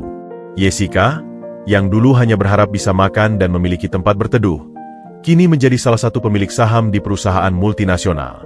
Keesokan harinya, Jessica menyempatkan diri untuk mengunjungi Ibu Sinta. Ia menceritakan semuanya tentang hadiah dari Nyonya Lestari dan Pak Budi. Ibu Sinta tersenyum, matanya berbinar. "Lihat, nak, Ibu sudah bilang, Tuhan tidak akan membiarkan kebaikanmu sia-sia," katanya. "Kau adalah permata yang dulu tersembunyi, kini telah bersinar." Jessica mengangguk, hatinya dipenuhi rasa syukur. Ia tahu, Semua ini tidak akan terjadi tanpa kebaikan hati Ibu Sinta. Di tengah kebahagiaan Jessica, ada satu hal yang masih mengganjal. Ia masih sering memikirkan Burina dan Dita. Meskipun ia sudah memaafkan mereka, ia belum pernah bertemu lagi dengan mereka sejak pertemuan terakhir. Jessica ingin tahu bagaimana kabar mereka, bagaimana kehidupan mereka sekarang. Ia tahu, memaafkan adalah satu hal, tetapi menjalin kembali hubungan adalah hal lain. Suatu hari, Jessica memutuskan untuk mencari tahu. Ia menghubungi Pak Budi, meminta bantuannya untuk mencari tahu di mana Burina dan Dita tinggal. Pak Budi dengan senang hati membantunya. Beberapa hari kemudian, Pak Budi menelepon Jessica. "Jessica, aku sudah menemukan alamatnya," katanya. "Tapi, ada yang ingin aku beritahu. Setelah ayahmu meninggal, Dita kembali ke rumah Burina. Dan Dita menderita penyakit parah. Ia butuh operasi. Dan Burina tidak punya uang untuk itu." Jessica terdiam, syok. Hatinya mencelos. Penyakit parah? Operasi? Jessica teringat akan Dita yang dulu selalu mengejeknya, yang selalu berbohong dan menjebaknya. Tapi, di balik semua itu, Dita adalah adiknya yang dulu pernah ia sayangi. Jessica tahu, ia harus melakukan sesuatu. Jessica segera menelepon Nyonya Lestari, menceritakan semuanya. Lestari terdiam, lalu berkata, "Jessica, Tante akan membantumu. Tante akan membiayai operasi Dita." "Tante, Jessica bisa membayar sendiri," kata Jessica. "Jessica punya uang dari saham itu." "Jessica, Tante tahu kau punya uang. Tapi biarkan Tante membantumu," kata Nyonya Lestari. "Ini adalah wujud rasa terima kasih Tante padamu." Jessica tidak bisa menolak. Ia merasa sangat terharu dengan kebaikan hati Nyonya Lestari. Keesokan harinya, Jessica, Nyonya Lestari, dan Pak Budi mengunjungi Burina. Jessica melihat Burina yang kini terlihat lebih tua dan lebih kurus. Dita terbaring lemah di tempat tidur. Wajahnya pucat. "Jessica, kau datang," kata Burina. Air matanya mengalir. "Iya, Bu," jawab Jessica. "Jessica datang." Lestari menjelaskan semuanya, bahwa ia akan membiayai operasi Dita. Burina terkejut, tak bisa berkata-kata. "Nyonya, mengapa Nyonya begitu baik pada kami?" tanyanya. Lestari tersenyum. "Ibu Rina, kebaikan Jessica telah membuka hati kami. Kami ingin berbuat baik, seperti Jessica yang telah berbuat baik pada Adit." Burina menangis. Ia memeluk Jessica erat-erat. "Maafkan Ibu, Jessica. Maafkan Ibu," katanya. "Ibu sangat menyesal." "Iya, Bu. Jessica sudah memaafkan," kata Jessica. Air matanya ikut mengalir. Beberapa hari kemudian, Dita menjalani operasi. Jessica, Nyonya Lestari, dan Pak Budi menemani Burina di rumah sakit. Operasi berjalan dengan lancar. Dita berhasil diselamatkan. Setelah sembuh, Dita datang menemui Jessica. "Kak Jessica, maafkan aku," katanya. Air matanya mengalir. Aku sangat menyesal. Aku berjanji akan menjadi adik yang baik." Jessica memeluk Dita erat-erat. "Iya, Dita. Kakak sudah memaafkan," katanya. Jessica, yang dulu terbuang, kini menemukan kebahagiaan yang sempurna. Ia memiliki keluarga yang utuh, yang terdiri dari Ibu Sinta, Pak Budi, Nyonya Lestari, Adit, dan kini Burina dan Dita. Ia menyadari, kebahagiaan sejati bukanlah tentang kekayaan atau kemewahan, melainkan tentang cinta, pengampunan, dan kebaikan hati. Selesai sudah babak pengampunan dan penyembuhan. Jessica kini bukan lagi seorang gadis yang tersesat dalam labirin penderitaan. Ia telah menjadi wanita muda yang utuh, dikelilingi oleh cinta dari keluarga yang beragam, namun terikat oleh benang-benang kebaikan. Kisah hidupnya seolah menari di atas kanvas kebahagiaan, dengan goresan warna-warni yang berasal dari Ibu Sinta yang penuh kasih, Pak Budi dan Nyonya Lestari yang dermawan, Adit yang menggemaskan, serta Burina dan Dita yang kini telah menemukan jalan pengampunan. Hari-hari Jessica berjalan seperti sungai yang mengalir tenang, penuh makna dan kesibukan. Di sela-sela pekerjaannya sebagai konsultan, ia masih sering menyempatkan diri mengunjungi toko kue Ibu Sinta. Toko itu, yang dulu menjadi tempat Jessica memulai hidup baru, kini menjadi tempatnya kembali untuk mengisi ulang energi dan nostalgia. Aroma adonan yang sedang dipanggang, suara tawa Ibu Sinta, dan celoteh anak-anak yang bermain di sekitar toko adalah melodi yang tak pernah gagal menenangkan hatinya. Pada suatu sore, saat Jessica sedang membantu Ibu Sinta mengemas kue, pintu toko terbuka. Seorang pria paruh baya masuk dengan senyum lebar. Wajahnya tidak asing bagi Jessica. Ia adalah Pak Tejo, pengusaha roti yang dulu sering mampir ke toko Ibu Sinta. Jessica, sudah lama tidak bertemu. Sapa Pak Tejo, matanya berbinar. Kamu makin cantik saja, nak. Jessica tersenyum, pipinya merona. Terima kasih, Pak. Bapak juga terlihat sehat. Pak Tejo membeli beberapa kue dan duduk di meja favoritnya. Ia dan Jessica terlibat dalam percakapan yang hangat. Pak Tejo bercerita tentang perkembangan bisnis rotinya, sementara Jessica berbagi cerita tentang pekerjaannya yang baru. Aku selalu yakin kamu akan menjadi orang sukses, Jessica, kata Pak Tejo. Kecerdasanmu terlihat dari matamu. Nak, matamu punya pancaran yang tidak dimiliki anak muda seusiamu. Jessica hanya tersenyum. Ia tidak tahu harus menjawab apa. Pak Tejo kemudian menatap Ibu Sinta yang sibuk melayani pembeli lain. Ibu Sinta, kalian berdua punya hati yang sama-sama tulus, pujinya. Setelah Pak Tejo pergi, Ibu Sinta menghampiri Jessica. Dia memang orang yang baik, nak, kata Ibu Sinta. Dia punya hati yang baik. Jessica mengangguk. Ia setuju. Pak Tejo adalah salah satu dari sekian banyak orang baik yang pernah ia temui. Jessica menyadari, hidupnya kini dipenuhi oleh orang-orang yang menyayanginya, yang menjadikannya permata yang tersembunyi. Di tengah kebahagiaan itu, Jessica menyadari sesuatu. Ia telah memaafkan Burina dan Dita, tetapi ia belum bertemu dengan ayah kandungnya sejak ia diusir dari rumah. Jessica tahu, ayahnya kini sudah kembali dari luar kota, namun ia belum berani menemuinya. Ia takut jika ayahnya masih marah padanya, takut jika ayahnya masih menyalahkan dirinya atas apa yang telah terjadi. Jessica memendam kerinduan yang mendalam pada ayahnya, kerinduan yang tidak bisa ia ungkapkan. Jessica tidak ingin kembali ke masa lalu dan mengungkit hal-hal yang tidak penting. Suatu malam, saat Jessica sedang merenung di balkon apartemennya, ponselnya berdering. Itu adalah nomor yang tidak dikenal. Jessica ragu-ragu untuk menjawab, namun ia melakukannya. Halo, sapa Jessica? Jessica, ini aku, Dita. Jawab suara di seberang sana. Suaranya terdengar ragu-ragu. Bagaimana kabarmu, Kak? Baik, Dita. Ada apa? Tanya Jessica, hatinya berdebar kencang. Jessica dan Dita belum pernah berbicara sejak pertemuan mereka di rumah sakit. Aku hanya ingin bicara, Kak, kata Dita. Aku tahu ini sangat telat. Tapi, aku ingin meminta maaf lagi. Aku sangat menyesal, Kak. Aku menyesal karena sudah membuat hidup kakak menderita. Tidak apa-apa, Dita. Kakak sudah memaafkan, jawab Jessica, suaranya lembut. Ibu juga sudah memaafkanmu. Sekarang, kau harus fokus pada penyembuhanmu, ya. Dita terisak. Kakak, kau adalah orang yang paling baik yang pernah aku kenal. Kau memaafkan ibu, kau memaafkan aku, bahkan kau membantuku untuk sembuh. Aku tidak tahu bagaimana harus berterima kasih pada kakak. Dita, kebaikan tidak harus dibalas dengan kebaikan.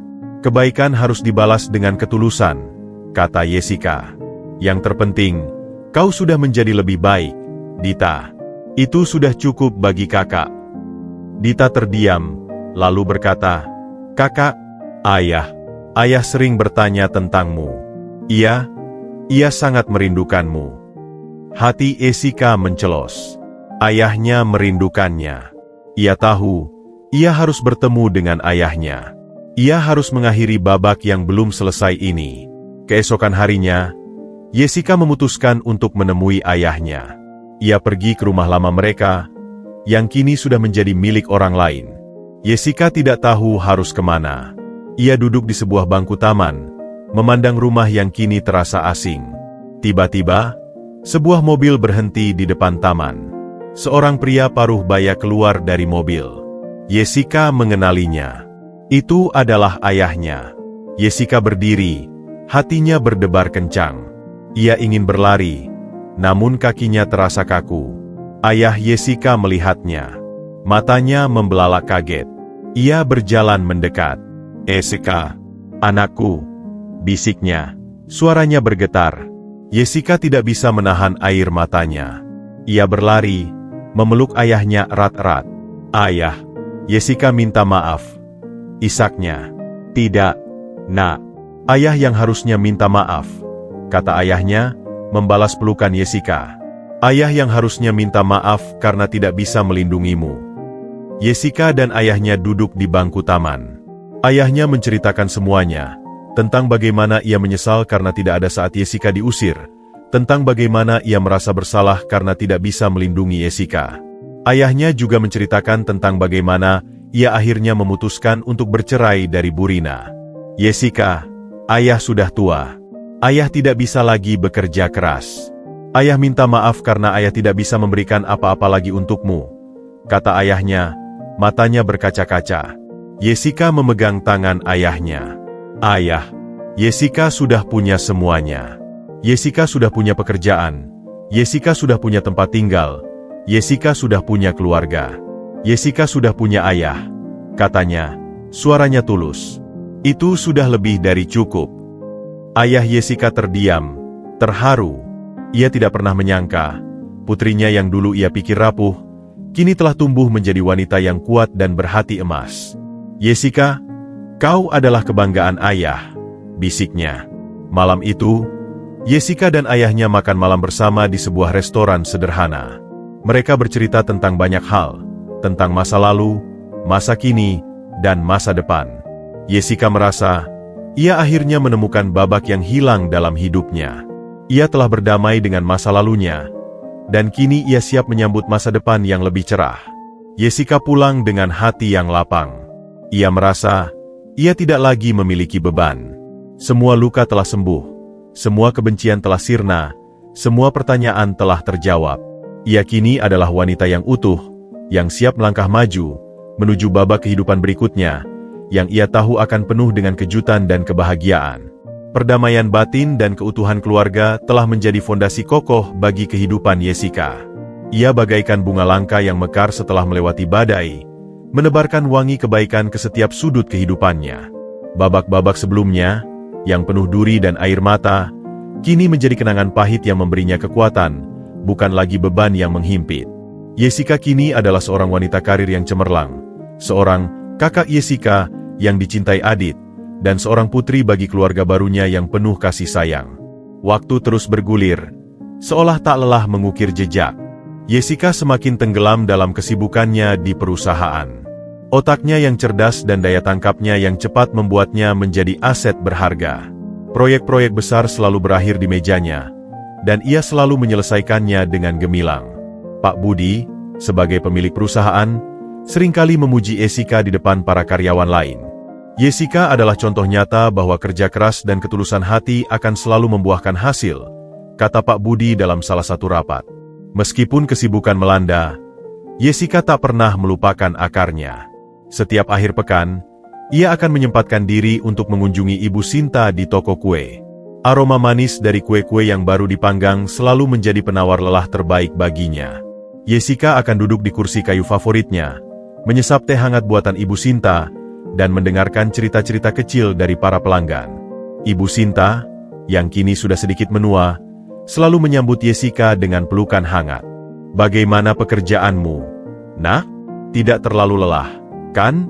tanya Ibu Sinta dengan nada khawatir. "Tidak, Bu. Jessica suka pekerjaan Jessica," jawab Jessica, tersenyum.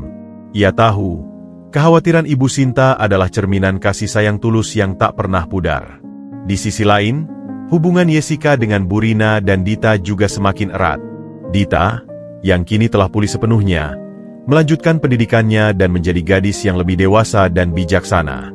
Ia sering mengajak Jessica bertemu, berbagi cerita tentang kuliahnya, dan sesekali meminta nasihat. Burina, yang kini tinggal sendiri, juga sering mengunjungi Jessica di apartemennya. Wanita yang dulu keras itu kini berubah menjadi sosok yang lebih lembut, penuh penyesalan, dan senantiasa mengucapkan syukur atas kebaikan Jessica. Suatu malam, Jessica sedang makan malam bersama Pak Budi, Nyonya Lestari, dan Adit di sebuah restoran mewah. Adit, yang kini telah menginjak usia 8 tahun, semakin lincah dan cerewet. Ia menceritakan petualangan serunya di sekolah, membuat semua orang tertawa. Kakak Jessica, nanti kalau Adit sudah besar, Adit mau jadi pilot. Nanti Adit akan ajak kakak keliling dunia. Seru Adit dengan mata berbinar. Jessica tertawa, mengacak rambut Adit. Pasti, sayang. Kakak akan ikut. Di tengah suasana hangat itu, Pak Budi tiba-tiba berdeham. Jessica, ada hal penting yang ingin kami bicarakan denganmu, katanya, nadanya sedikit serius. Jessica mengerutkan kening. Ia menatap Nyonya Lestari, yang juga tampak sedikit tegang. Ada apa, Om? Tanya Jessica. Begini, Nak. Nyonya Lestari memulai, suaranya pelan. Kami sudah memutuskan. Kami ingin mengangkatmu menjadi anak angkat kami secara resmi. Jessica terdiam, terkejut. Matanya membelalak. Ini adalah sesuatu yang tidak pernah ia duga. Ia tahu Pak Budi dan Nyonya Lestari sudah menganggapnya seperti putri sendiri, tetapi pengangkatan resmi ini adalah langkah yang jauh lebih besar. Tante, Om. Jessica tergagap, tak bisa berkata-kata. Kami tahu kau mungkin terkejut, Nak, kata Pak Budi. Tapi kami sudah memikirkannya matang-matang. Kami ingin kau menjadi bagian resmi dari keluarga kami. Kami ingin memberikanmu semua yang layak kau dapatkan. Dan kami tahu, Adit juga akan sangat senang memiliki seorang kakak perempuan resmi. Jessica menatap Adit, yang kini tersenyum lebar. Iya, Kak Jessica. Jadi anak mama dan papa saja. Nanti kita bisa tidur sekamar. Seru Adit dengan polosnya. Air mata Jessica mulai menggenang di pelupuk matanya. Ini adalah mimpi yang tak pernah ia berani impikan.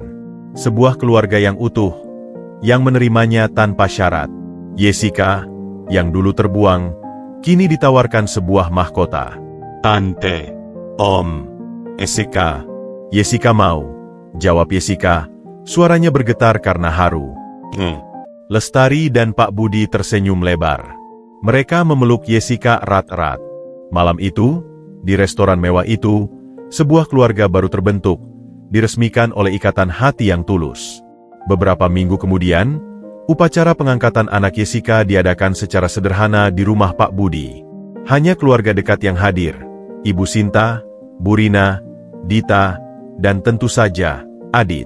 Jessica mengenakan gaun cantik, dan senyum tak pernah lepas dari wajahnya. Ia merasa seperti berada dalam mimpi. Di tengah upacara, Adit menghampiri Jessica. Ia memegang sebuah bingkai foto yang berisi foto mereka berdua saat Adit masih bayi, saat Jessica pertama kali menemukannya di tumpukan sampah. Kakak Jessica, terima kasih sudah menyelamatkan Adit, bisiknya. Jessica memeluk Adit erat-erat, matanya berkaca-kaca. Sama-sama, sayang. Kamu juga sudah menyelamatkan kakak. Hidup Jessica kini seolah berada di puncak kebahagiaan. Ia memiliki karir yang sukses, keluarga yang mencintainya, dan masa depan yang cerah membentang di depannya. Namun, takdir selalu punya kejutan yang tak terduga.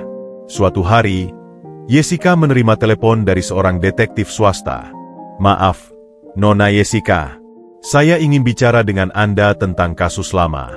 Tentang orang tua kandung Anda, kata suara di seberang sana. Jantung Jessica berdebar kencang. Orang tua kandung?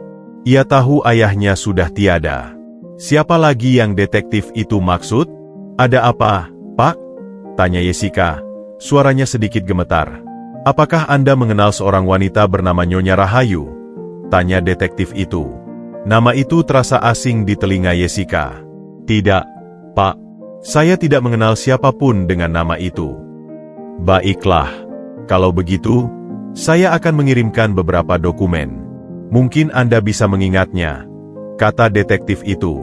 Beberapa hari kemudian, sebuah paket tiba di apartemen Jessica. Di dalamnya, ada beberapa foto lama, surat-surat, dan sebuah artikel koran yang sudah menguning. Jessica membuka artikel itu. Judulnya besar, "Keluarga terpandang bangkrut mendadak, diduga karena penipuan." Di bawah judul itu, ada foto seorang wanita parubaya dan seorang pria yang sangat mirip dengan ayahnya. Jessica melihat foto wanita itu, dan ada sesuatu yang terasa familiar di sana. Jessica membaca artikel itu dengan saksama. Artikel itu menceritakan tentang sebuah keluarga kaya raya yang bangkrut mendadak karena ditipu oleh rekan bisnisnya. Wanita dalam foto itu, Nyonya Rahayu, adalah ibu kandung Jessica. Dan pria dalam foto itu adalah ayah kandung Jessica, bukan ayah yang membesarkannya. Jessica terdiam, dunia terasa berputar. Ia punya dua ayah dan dua ibu? Detektif itu kemudian menelepon lagi. Ia menjelaskan bahwa Jessica adalah anak dari keluarga kaya raya yang jatuh miskin karena penipuan. Jessica, yang masih bayi, diserahkan kepada seorang wanita yang bekerja sebagai asisten rumah tangga mereka, yaitu ibu kandung yang membesarkannya, agar Jessica bisa hidup layak dan tidak ikut merasakan penderitaan mereka. Ibu kandungnya yang asli kemudian meninggal tak lama setelah itu karena depresi, dan ayahnya yang asli juga meninggal karena sakit hati dan kemiskinan. Jessica duduk terpaku. Selama ini, ia percaya ia adalah anak dari keluarga sederhana. Ternyata, ia adalah keturunan dari keluarga kaya raya. Dan ia memiliki dua ibu, dua ayah. Hatinya terasa campur aduk. Ia tidak tahu harus merasa apa. Sedih, marah, atau bingung. Ini adalah plot twist yang tak terduga dalam kehidupannya yang sudah tenang. Sebuah rahasia lama yang kini terungkap, membuka kembali babak yang tak pernah ia duga. Pengungkapan rahasia itu menghantam Jessica bagai gelombang pasang. Ruangan apartemennya yang mewah, yang selama ini menjadi simbol ketenangan dan kebahagiaan, tiba-tiba terasa asing. Foto-foto lama, surat-surat, dan artikel koran yang menguning tergeletak di atas meja, menjadi saksi bisu dari sebuah babak kehidupan yang tersembunyi. Jessica duduk termangu, pikirannya berputar tak karuan. Ia memiliki dua ibu, dua ayah. Ia adalah keturunan dari keluarga kaya raya yang bangkrut, yang sengaja dibuang untuk diselamatkan. Hatinya dipenuhi rasa campur aduk. Ia merasa sedih atas nasib kedua orang tua kandungnya yang asli, yang harus menderita dan meninggal karena kemiskinan dan kesedihan. Ia merasa bingung. Mengapa ia tidak pernah diberitahu? Mengapa semua orang menyimpan rahasia ini darinya? Dan yang paling penting, ia merasa bersalah. Bersalah karena ia hidup dengan bahagia dan berkecukupan, sementara orang tua kandungnya harus menderita dan meninggal dalam kemiskinan. Jessica memandangi foto-foto itu lagi, mencoba mencari tahu, mencoba mengingat. Wajah wanita yang ia ketahui sebagai ibunya, yang membesarkannya, muncul di benaknya. Ia teringat akan senyumnya yang lembut, suaranya yang menenangkan, dan cintanya yang tulus. Lalu, ia memandangi foto wanita di artikel koran, Nyonya Rahayu. Wajahnya yang anggun, tatapannya yang penuh harapan. Jessica menyadari, kedua wanita itu adalah ibu baginya, dengan cara yang berbeda. Yang satu memberinya kehidupan, yang satu lagi memberinya cinta. Jessica memejamkan mata, mencoba menenangkan pikirannya. Ia tahu, ia harus mencari tahu lebih banyak. Ia harus bertemu dengan detektif itu lagi, untuk mendapatkan semua jawaban yang ia butuhkan. Ia harus tahu, siapa yang menipu keluarga kandungnya? Siapa yang bertanggung jawab atas kehancuran mereka? Keesokan harinya, Jessica menelepon detektif itu. Ia meminta detektif itu untuk bertemu dengannya. Sorenya, mereka bertemu di sebuah kafe. Detektif itu membawa sebuah map tebal berisi dokumen-dokumen dan foto-foto. Semua yang Anda butuhkan ada di sini, Nona Jessica, katanya. Semua bukti, semua petunjuk. Jessica mengambil map itu, tangannya sedikit gemetar. Ia membukanya, dan di dalamnya, ia menemukan sebuah nama. Bambang. Dia adalah rekan bisnis ayah kandung Anda, Nyonya Rahayu, jelas detektif itu. Dia yang menipu keluarga Anda. Dia yang membuat keluarga Anda bangkrut. Jessica terdiam, matanya membelalak. Nama Bambang terasa asing di telinganya. Namun, ia melihat foto Bambang di salah satu dokumen. Seorang pria paruh baya dengan senyum licik. Jessica merasa, ia pernah melihat pria ini. Tapi di mana? Ia mencoba mengingat-ingat. Pria itu, senyumnya, matanya. Jessica berusaha keras, memutar kembali ingatannya. Tiba-tiba, ia teringat. Pak Tejo, pengusaha roti yang dulu sering mampir ke toko Ibu Sinta. Pria itu, senyumnya, matanya, semuanya sama. Tapi, namanya berbeda. Pak Tejo. Apakah itu nama samaran? Jessica merasa dunia kembali berputar. Pengusaha roti yang ia kenal sebagai orang baik, ternyata adalah orang yang bertanggung jawab atas kehancuran keluarga kandungnya. Hatinya dipenuhi amarah, kesedihan, dan rasa pengkhianatan. Jessica, yang dulu percaya bahwa semua orang baik, kini merasa ditipu. Pak, apakah Anda yakin ini orangnya? Tanya Jessica, suaranya bergetar. Sangat yakin, Nona Jessica. Kami sudah menyelidikinya. Dia mengubah namanya. Dan dia membuka bisnis roti setelah menipu keluarga Anda. Dia adalah orang yang sama, jawab detektif itu. Jessica merasa seluruh kekuatannya terkuras habis. Ia pulang ke apartemennya, membawa map tebal itu. Ia duduk di sofa, memandangi foto Pak Tejo yang kini terasa seperti orang asing. Ia tidak tahu harus berbuat apa. Haruskah ia melaporkannya ke polisi? Haruskah ia mendiamkannya saja? Jessica merasa, ia berada di persimpangan jalan yang penuh duri. Malam itu, Jessica tidak bisa tidur. Pikirannya terusik oleh wajah Pak Tejo. Wajah yang dulu ia kenal sebagai orang baik, kini terlihat seperti topeng kejahatan. Ia teringat akan kata-kata Pak Tejo. Kecerdasanmu terlihat dari matamu. Nak, matamu punya pancaran yang tidak dimiliki anak muda seusiamu. Kata-kata itu, yang dulu ia anggap sebagai pujian, kini terdengar seperti sindiran kejam. Jessica tahu, ia harus berani. Ia tidak bisa membiarkan orang yang telah menghancurkan keluarganya hidup dengan tenang. Ia harus mencari keadilan. Jessica memutuskan untuk menemui Ibu Sinta. Ia tahu, Ibu Sinta adalah orang yang paling bisa ia percaya. Keesokan harinya, Jessica pergi ke toko kue Ibu Sinta. Ia menceritakan semuanya, tentang rahasia orang tua kandungnya, dan tentang Pak Tejo. Ibu Sinta mendengarkan dengan seksama, matanya membelalak kaget. Ya Tuhan, Pak Tejo, bisiknya, tak percaya. Iya, Bu. Pak Tejo, jawab Jessica, matanya berkaca-kaca. Bu, aku tidak tahu harus berbuat apa. Ibu Sinta memeluk Jessica. Nak, kau harus sabar. Kau harus tenang. Kita akan memikirkan ini bersama-sama. Kita akan mencari jalan keluar. Ibu Sinta dan Jessica memutuskan untuk mencari bukti yang lebih kuat. Mereka tidak bisa melaporkannya ke polisi hanya dengan foto dan dokumen dari detektif. Mereka butuh bukti yang tidak terbantahkan. Jessica, dengan bantuan Ibu Sinta dan Pak Budi, mulai menyelidiki. Jessica menggunakan kecerdasan dan aksesnya di perusahaan untuk mencari tahu tentang Pak Tejo. Jessica mencari tahu tentang riwayat perusahaan Pak Tejo, mencari tahu tentang keuangannya, dan mencari tahu tentang semua aset yang ia miliki. Dan yang Jessica temukan, membuatnya semakin yakin. Pak Tejo, yang dulunya adalah karyawan biasa, kini menjadi seorang pengusaha roti yang sukses. Perusahaannya maju pesat, dan ia memiliki banyak aset mewah. Jessica merasa, ia sudah memiliki cukup bukti. Ia siap untuk melaporkannya ke polisi. Tapi, ada satu hal yang mengganjal di hatinya. Ayahnya, yang membesarkannya, adalah orang yang paling tahu tentang ini. Jessica harus menemuinya, dan meminta bantuannya. Jessica menemui ayahnya. Ia menceritakan semuanya, tentang rahasia orang tua kandungnya, dan tentang Pak Tejo. Ayah Jessica terdiam, matanya berkaca-kaca.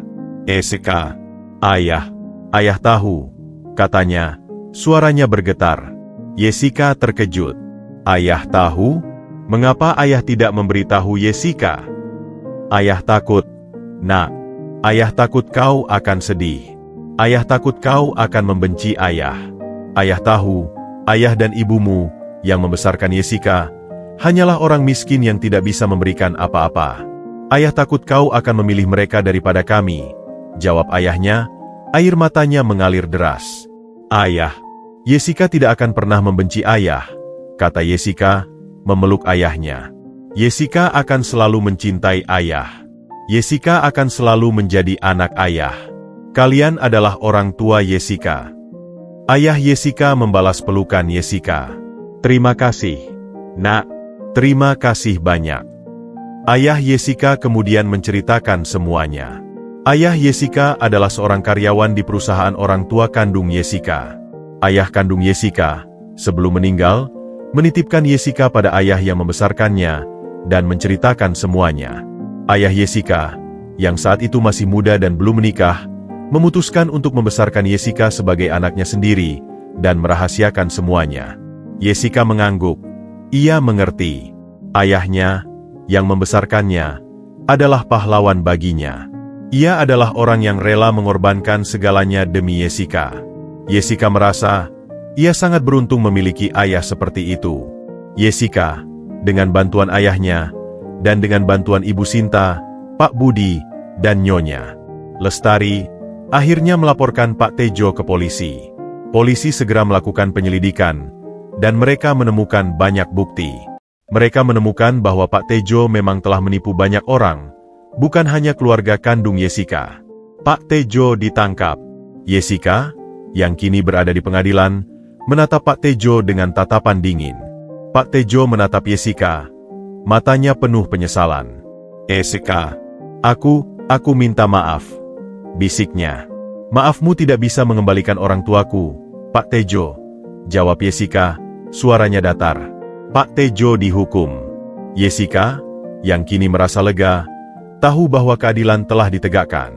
Ia tahu, ia telah membalas dendam untuk orang tua kandungnya. Ia tahu, ia telah menutup babak yang gelap itu.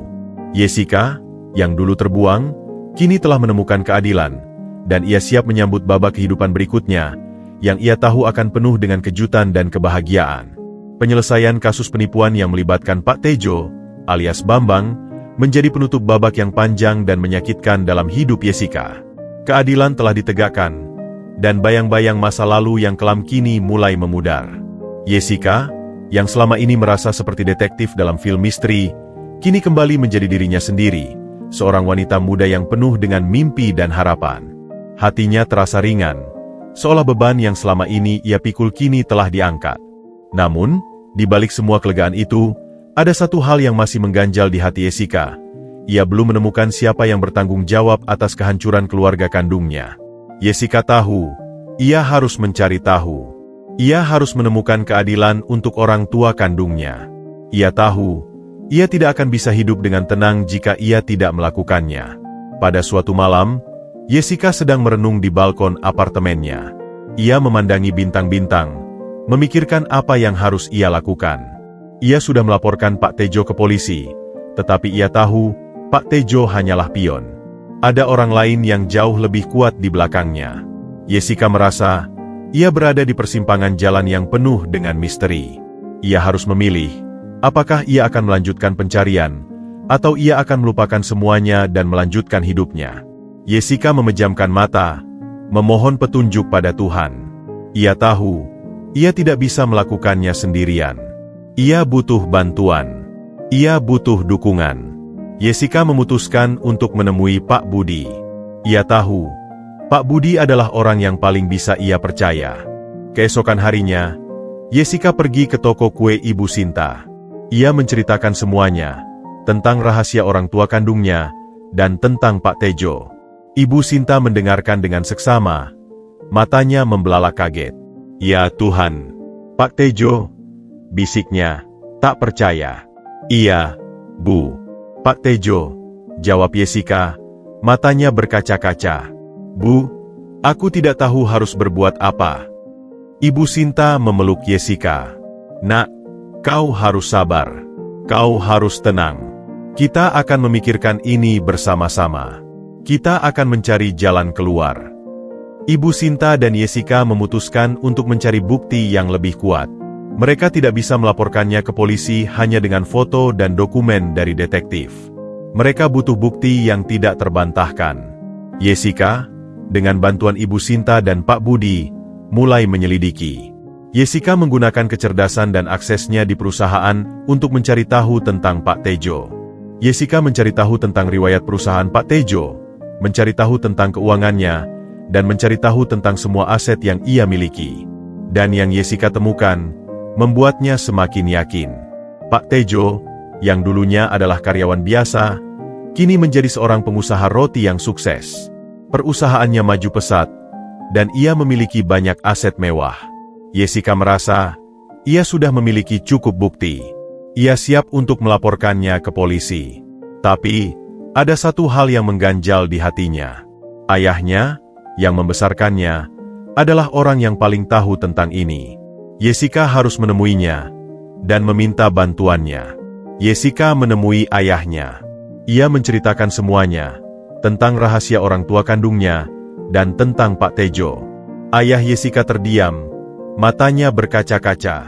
Jessica, ayah tahu, katanya, suaranya bergetar. Jessica terkejut. Ayah tahu? Mengapa ayah tidak memberitahu Jessica? Ayah takut. Nak, ayah takut kau akan sedih. Ayah takut kau akan membenci ayah. Ayah tahu, ayah dan ibumu, yang membesarkan Jessica, hanyalah orang miskin yang tidak bisa memberikan apa-apa.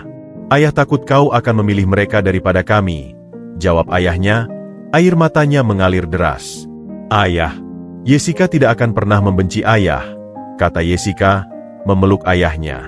Jessica akan selalu mencintai ayah. Jessica akan selalu menjadi anak ayah. Kalian adalah orang tua Jessica. Ayah Jessica membalas pelukan Jessica. Terima kasih, Nak. Terima kasih banyak. Ayah Jessica kemudian menceritakan semuanya. Ayah Jessica adalah seorang karyawan di perusahaan orang tua kandung Jessica. Ayah kandung Jessica, sebelum meninggal, menitipkan Jessica pada ayah yang membesarkannya, dan menceritakan semuanya. Ayah Jessica, yang saat itu masih muda dan belum menikah, memutuskan untuk membesarkan Jessica sebagai anaknya sendiri, dan merahasiakan semuanya. Jessica mengangguk. Ia mengerti.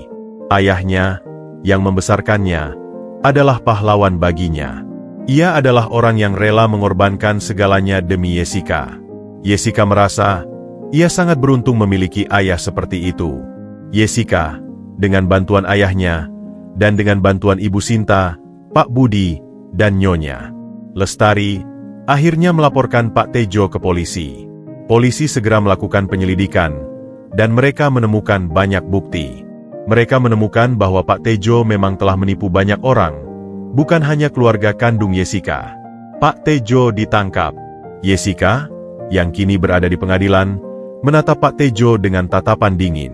Pak Tejo menatap Jessica, matanya penuh penyesalan.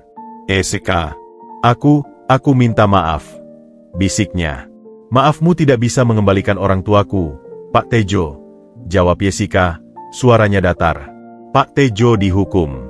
Jessica, yang kini merasa lega, tahu bahwa keadilan telah ditegakkan. Ia tahu, ia telah membalas dendam untuk orang tua kandungnya. Ia tahu, ia telah menutup babak yang gelap itu. Jessica, yang dulu terbuang, kini telah menemukan keadilan, dan ia siap menyambut babak kehidupan berikutnya, yang ia tahu akan penuh dengan kejutan dan kebahagiaan. Penyelesaian kasus penipuan yang melibatkan Pak Tejo, alias Bambang, menjadi penutup babak yang panjang dan menyakitkan dalam hidup Jessica. Keadilan telah ditegakkan, dan bayang-bayang masa lalu yang kelam kini mulai memudar. Jessica, yang selama ini merasa seperti detektif dalam film misteri, kini kembali menjadi dirinya sendiri, seorang wanita muda yang penuh dengan mimpi dan harapan. Hatinya terasa ringan, seolah beban yang selama ini ia pikul kini telah diangkat. Namun, di balik semua kelegaan itu, ada satu hal yang masih mengganjal di hati Jessica. Ia belum menemukan siapa yang bertanggung jawab atas kehancuran keluarga kandungnya. Jessica tahu, ia harus mencari tahu. Ia harus menemukan keadilan untuk orang tua kandungnya. Ia tahu, Ia tidak akan bisa hidup dengan tenang jika ia tidak melakukannya. Pada suatu malam, Jessica sedang merenung di balkon apartemennya. Ia memandangi bintang-bintang, memikirkan apa yang harus ia lakukan. Ia sudah melaporkan Pak Tejo ke polisi, tetapi ia tahu Pak Tejo hanyalah pion. Ada orang lain yang jauh lebih kuat di belakangnya. Jessica merasa ia berada di persimpangan jalan yang penuh dengan misteri. Ia harus memilih, apakah ia akan melanjutkan pencarian, atau ia akan melupakan semuanya dan melanjutkan hidupnya. Jessica memejamkan mata, memohon petunjuk pada Tuhan. Ia tahu, ia tidak bisa melakukannya sendirian. Ia butuh bantuan. Ia butuh dukungan. Jessica memutuskan untuk menemui Pak Budi. Ia tahu, Pak Budi adalah orang yang paling bisa ia percaya. Keesokan harinya, Jessica menemui Pak Budi di kantornya. Ia menceritakan semuanya, tentang Pak Tejo, tentang rahasia orang tua kandungnya, dan tentang niatnya untuk mencari keadilan. Pak Budi mendengarkan dengan seksama, matanya membelalak kaget. Jessica, mengapa kau tidak memberitahu kami sebelumnya? Tanyanya. Maaf, Om. Jessica tidak ingin merepotkan, jawab Jessica. Jessica, kau adalah putri kami. Kami tidak pernah merasa direpotkan, kata Pak Budi. Tentu saja kami akan membantumu. Kami akan melakukan apapun yang kami bisa. Pak Budi, dengan bantuan Jessica dan tim keuangannya, mulai menyelidiki. Mereka menemukan bahwa Pak Tejo hanyalah karyawan di perusahaan orang tua kandung Jessica. Ada orang lain yang jauh lebih kuat di belakangnya. Orang itu, yang bernama Bram, adalah saingan bisnis ayah kandung Jessica. Bram yang menipu keluarga Jessica, dan Bambang hanyalah kaki tangannya. Jessica terkejut. Nama Bram terasa asing di telinganya. Namun, ia melihat foto Bram di salah satu dokumen. Seorang pria paruh baya dengan senyum licik. Jessica merasa, ia pernah melihat pria ini. Tapi di mana? Ia mencoba mengingat-ingat. Pria itu, senyumnya, matanya. Jessica berusaha keras, memutar kembali ingatannya. Tiba-tiba, ia teringat. Pria itu, yang duduk di belakang meja Pak Tejo, yang selalu menatapnya dengan tatapan sinis. Pria itu adalah Bram, saingan bisnis ayah kandung Jessica. Jessica merasa, ia kembali ditampar oleh fakta. Jessica dan Pak Budi tidak menyia-nyiakan waktu. Mereka segera melaporkan Bram ke polisi.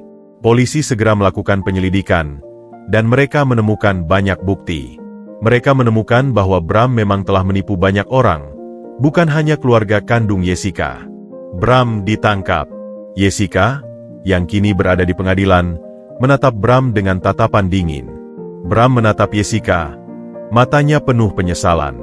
Jessica, aku minta maaf, bisiknya.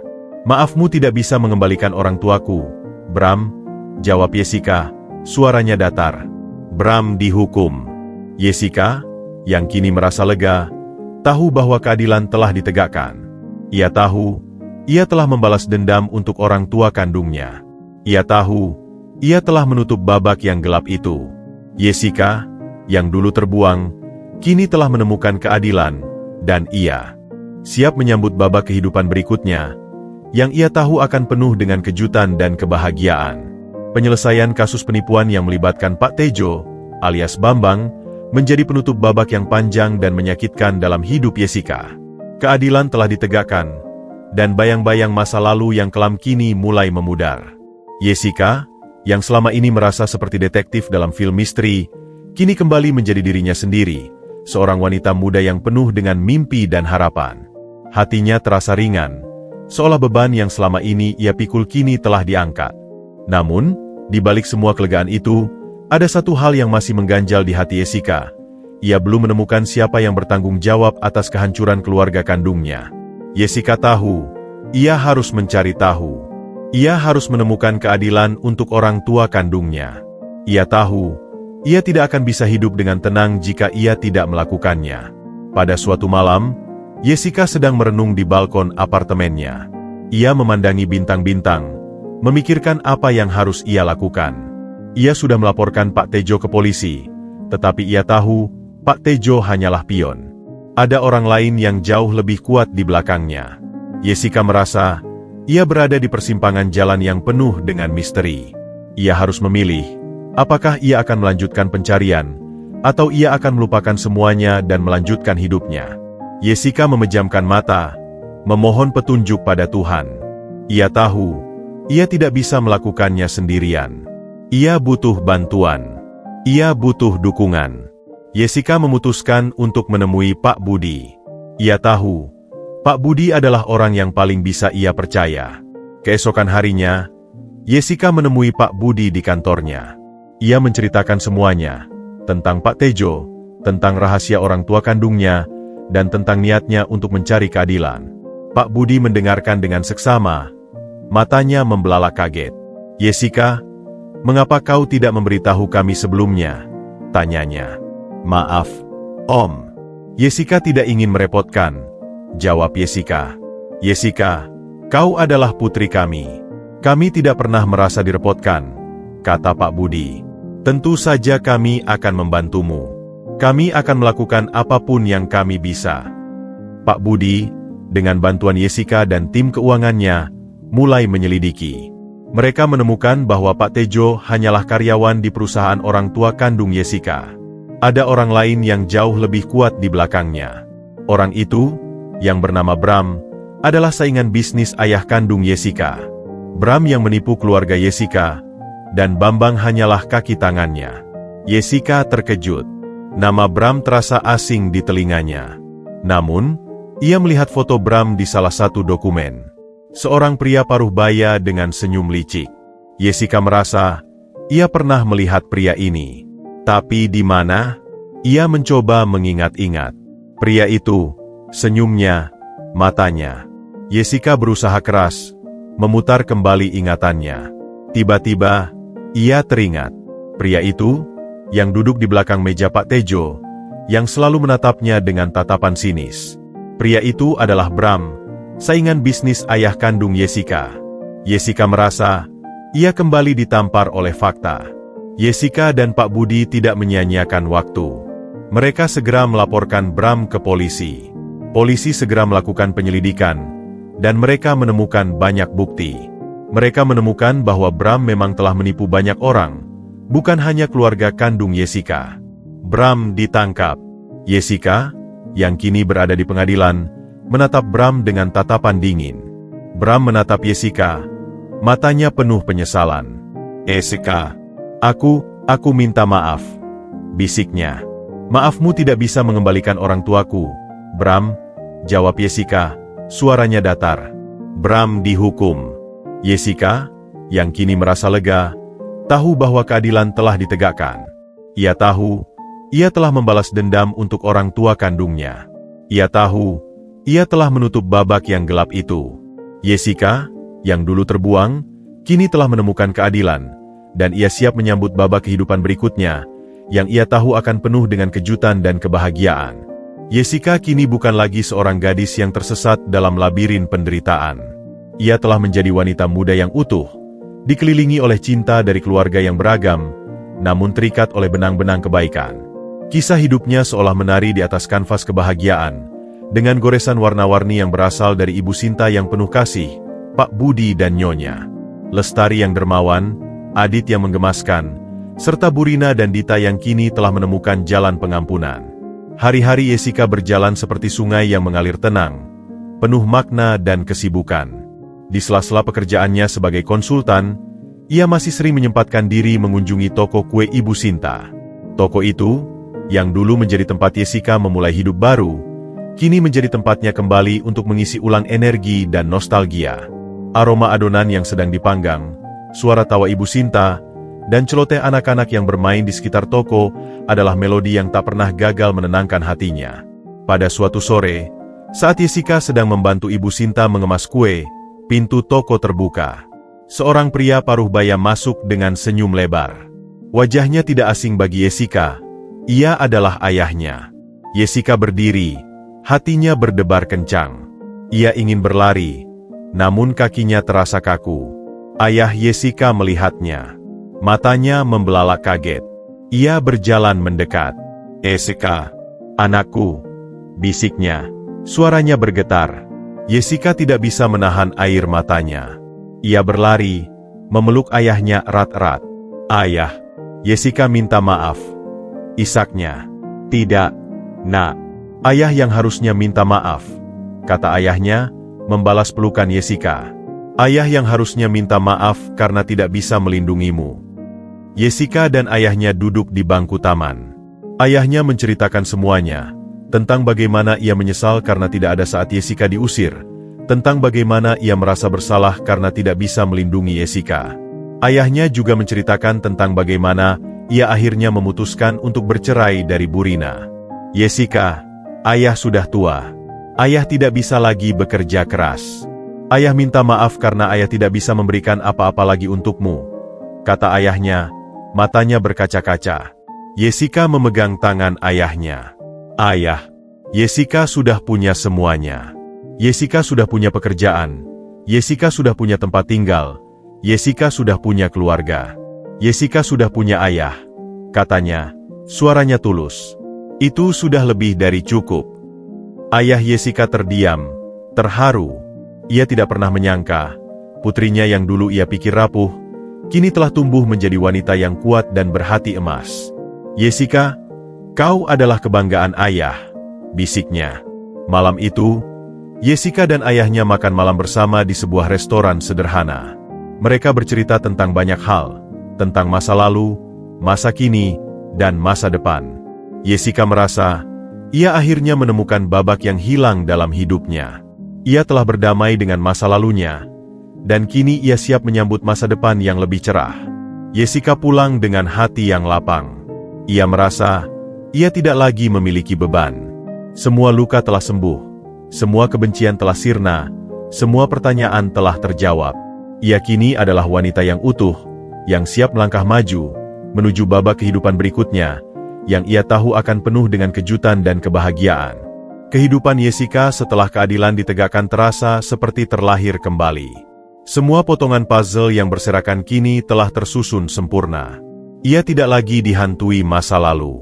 Luka-luka lama telah sembuh, dan ia kini siap melangkah ke babak baru yang penuh dengan kebahagiaan dan cinta. Jessica menyadari, hidupnya adalah sebuah perjalanan panjang yang penuh liku, dan ia telah berhasil melewatinya dengan keteguhan hati. Di tengah, Jessica memeluk Amelia, mencium keningnya. "Karena Mama bahagia, sayang," jawab Jessica. "Mama bahagia karena Mama punya kamu, punya Papa, punya keluarga yang lengkap, punya Nenek Sinta, punya Opa, punya Tante Lestari dan Om Budi, punya Kakak Adit, punya Nenek Rina dan Tante Dita." Amelia tersenyum. Mama hebat." Jessica tersenyum. Ia tidak merasa hebat. Ia hanya merasa bersyukur. Ia bersyukur atas semua cobaan yang telah ia lewati, karena cobaan itulah yang membentuknya menjadi wanita yang kuat dan berhati emas. Ia bersyukur atas semua orang yang telah membantunya, yang telah memberinya cinta dan dukungan. Malam itu, saat Jessica sedang tidur, ia bermimpi. Ia melihat ibunya, yang membesarkannya, tersenyum padanya. "Kau sudah menemukan kebahagiaanmu, Nak," bisik ibunya. "Ibu bangga padamu." Jessica terbangun dengan senyum di wajahnya. Ia tahu, mimpinya adalah pesan dari ibunya. Jessica, yang dulu diusir dan terbuang, kini telah menemukan surga di bumi. Ia memiliki semua yang ia inginkan, dan ia dikelilingi oleh cinta yang tulus. Kisahnya adalah bukti bahwa kebaikan akan selalu dibalas dengan kebaikan, bahwa cinta akan selalu menemukan jalannya, dan bahwa kebahagiaan sejati akan selalu datang kepada mereka yang berhati tulus. Jessica, sang gadis yang dulu terbuang, kini adalah perwujudan dari sebuah akhir yang bahagia, sebuah melodi indah yang akan terus bergema.